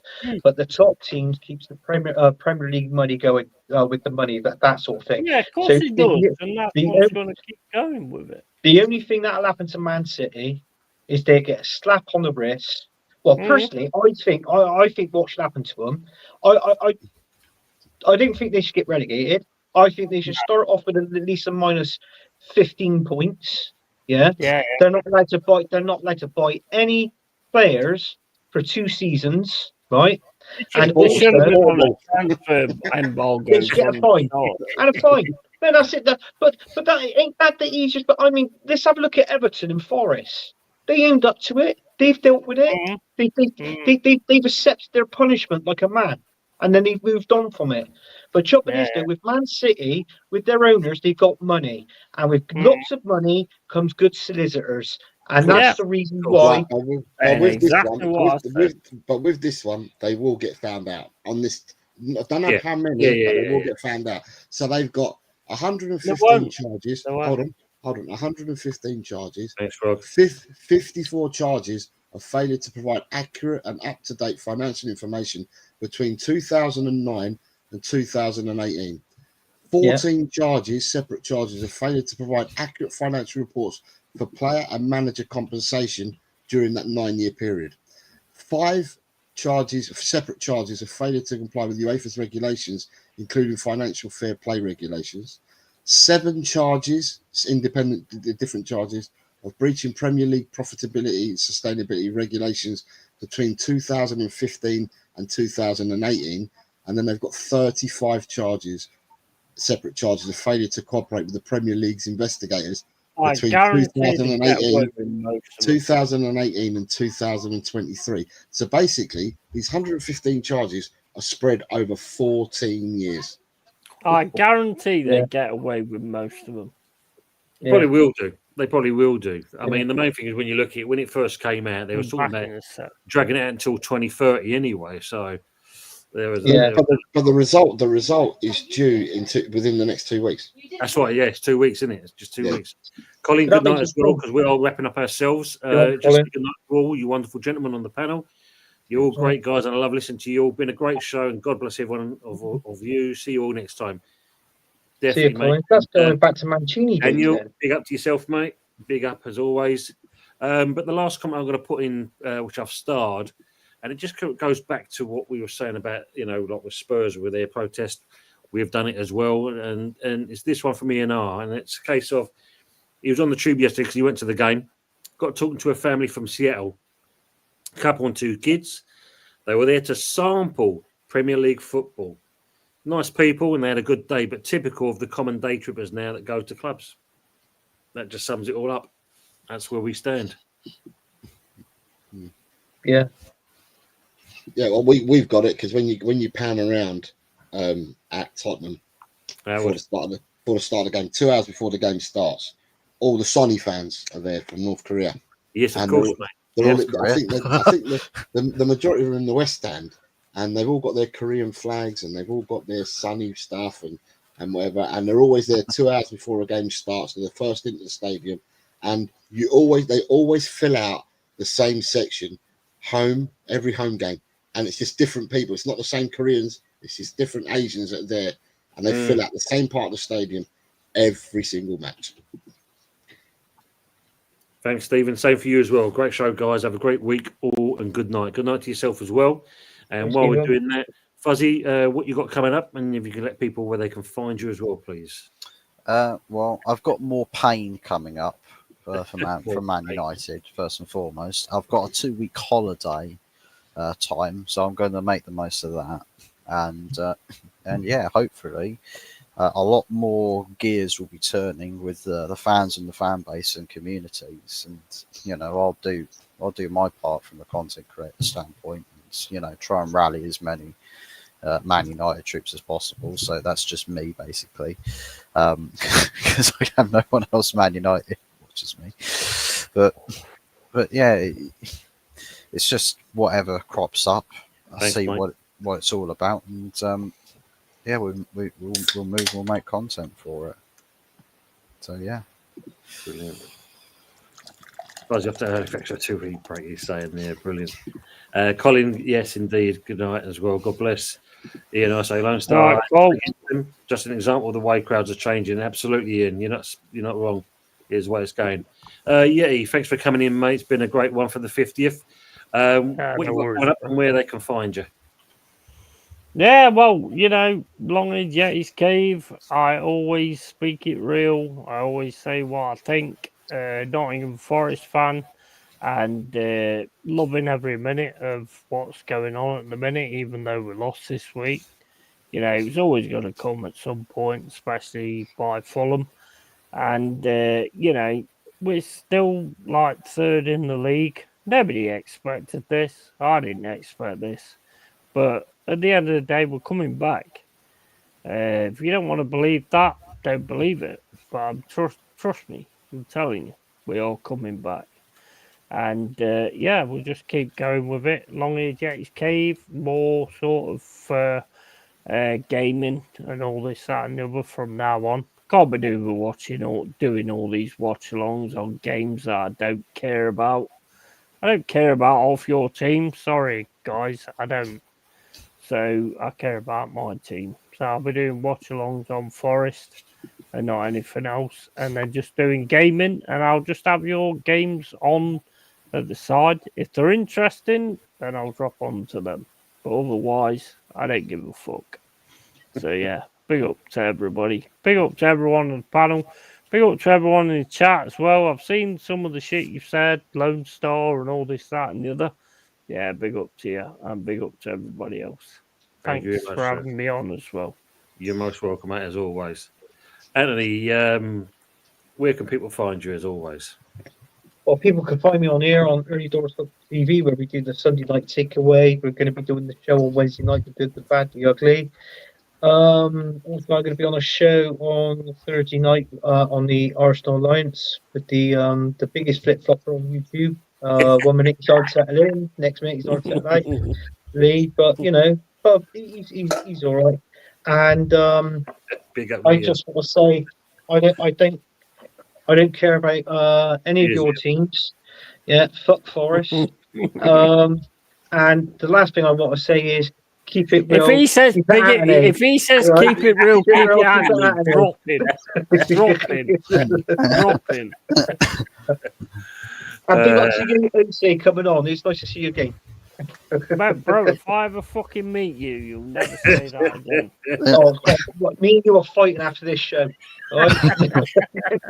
Jose, thanks for coming in and that. I know you do the other show with Adrian and stuff and that, and it's great you do that as well. And I do appreciate you dropping in as well. As always, where can they find you and what have you got coming up? You can copy and paste the link because I put it in the private chat for you because it's a lot easier. Thank you, matey.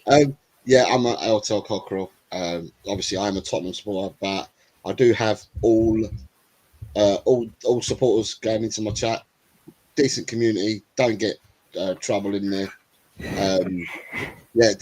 Mainly I do prediction shows and stuff at the moment because work takes me away. So you don't know when. Well, I know that I'm not about, so it's quite hard to formulate shows. People tend to find me on other people's shows. I help out on other people's channels in and around the community, all from different clubs as well. So it's been a pleasure coming on here, and it's been a pleasure sharing the screen with all the people that I've shared it with tonight. And I wish everybody a really, really good week ahead. And until we next see each other on screen. And well done, the chat. You've kept us busy tonight. Absolutely. I mean, Pepsi has to get one in on you. He says, see you in a few weeks, Jose, when Spurs next win. Yeah, but I come on win or lose anyway because I'm exactly. You do. It don't affect me. Exactly I keep saying to people it doesn't affect me because, and I think Tony's similar in the sense that win, lose or draw, the game finishes, and after the game finishes, you're back to your normal routine of life. Do you know what I mean? I don't dwell on it win, lose or draw. So you know full well, mate. You know, I came on with you and Colin and that when you slapped us up. I came onto your show. You know, that's how much you just get on with it. That's it. But we never gave it to you though. So that's the nice thing. No, that's true. We didn't give you no. Oh well, that's just disappointing. That is, Ose. I would have at least give it to him and then said, "Right, that's it now." No, at the end of the day, you give it out to people if they're lippy and they deserve it. But the people you don't give it to them at all. Do you know what I mean? So 100%. 100%. I give it to Todd because Todd knows I like winding him up. That's all it is. The thing is, though, Anthony, me and Jose have seen each other in real life, kind of thing, and that. So we both know we ain't going to screw up to each other. That's for sure. Yeah. I'll fucking square up to him if he's fucking giving it the big. Leave Jose keep alone. It real, keep it Anthony. Leave Jose alone. No, not him. Oh, I mean, I thought Anthony. you meant, well, you just said it. I thought you meant Jose. Here, he's only just come in. Give him a chance. I'll big up to him and all. Him. He'll probably swallow me in one fucking bite, but I'll big up to him. But people in the chat are still with us. Thanks for hanging around, and it's been a great 50th episode. We've tried to cover all the clubs, all the comments, and obviously all the dramas that went along with it as well.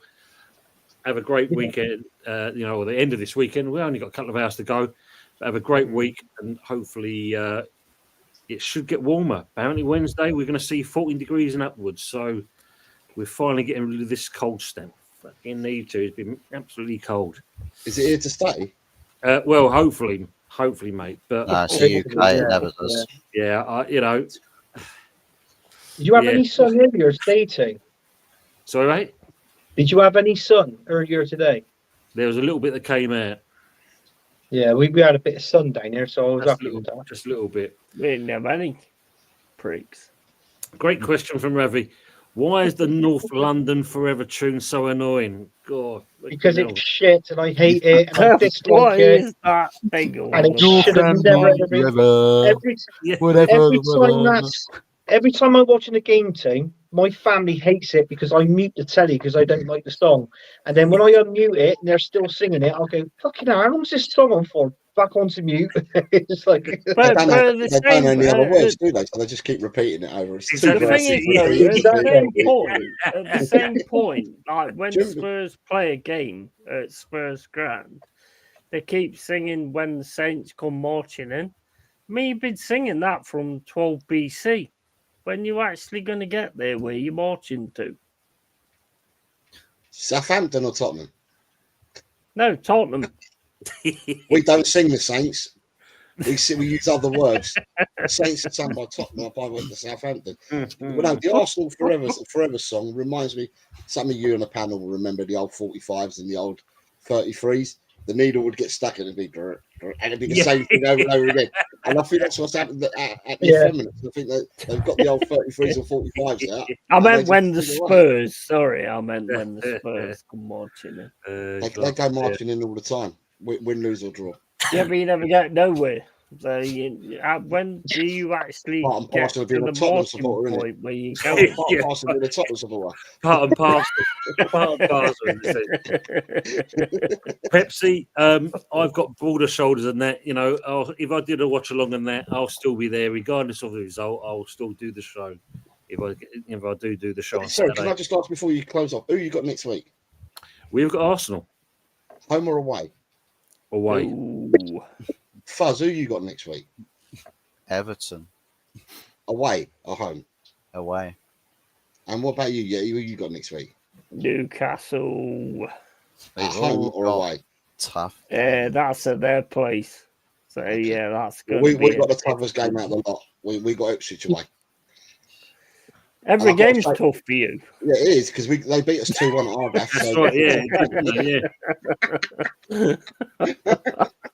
That's it, Colin. You tell them we will win. That's it. We will win definitely against the Arsenal. No, you won't. No, you won't. Marino hat-trick incoming. Marino, Oh, my yeah, days. bloody hell. Marino's my new number 9. Yeah, Minu Henry. Give him The Henry, 300 mil. Minu Henry back. Minu Why Arsenal Henry. fans are saying he's a new striker? I don't know. He's a DM. Get over it. Bro, he's the new Henry camp. Wow. No, What I've God. been hearing. who was your forward yesterday, Tom? Who was your centre? Who did you play up front yesterday? Well, for the first half, no idea, mate, because the players were all over the shop. But You know, Ferguson it played was with a Ken on the toss-up second half, between- didn't he? Bowen, Kudos, and Paqueta kept chopping around. Oh. Second half, he actually brought Ferguson. Ferguson on, How did and he play? he played well. He had a bit of energy about him. Helped set up a ball for Kudos, who skied it. Other than that, you know, he didn't look too bad. Good. So hopefully we'll see him in the He's next done. game.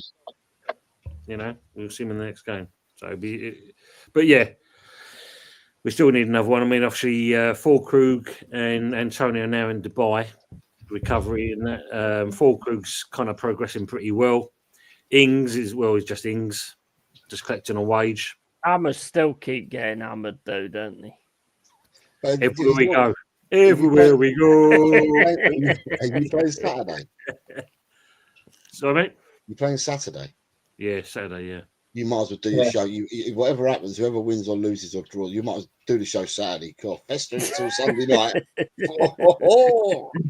You doing a watch along, Tim? You see my shoulders, Ozzy. I'm bored as I have. anything, mate. I've seen it. No, I've seen it. I've seen it.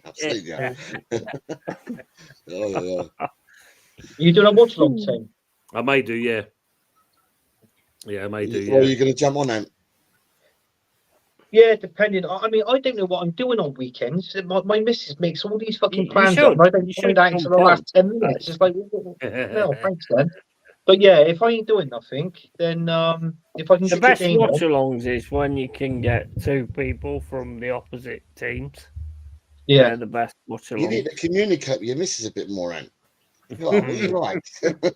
Oh, I know. I tried that, and it's like I've got tuna fish all over my body, so we smell the fucking same, and nothing happens. So you just wait for time. Fantastic. Uh, And on that note, enjoy your week, people. We'll catch you next time. And thanks again for making this a great fucking 50th brilliant that episode. was. Cheers, Thank you, everyone. everyone. Thank you very much. Cheers, guys.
on, you idiots. I've still got to end the stream first of all.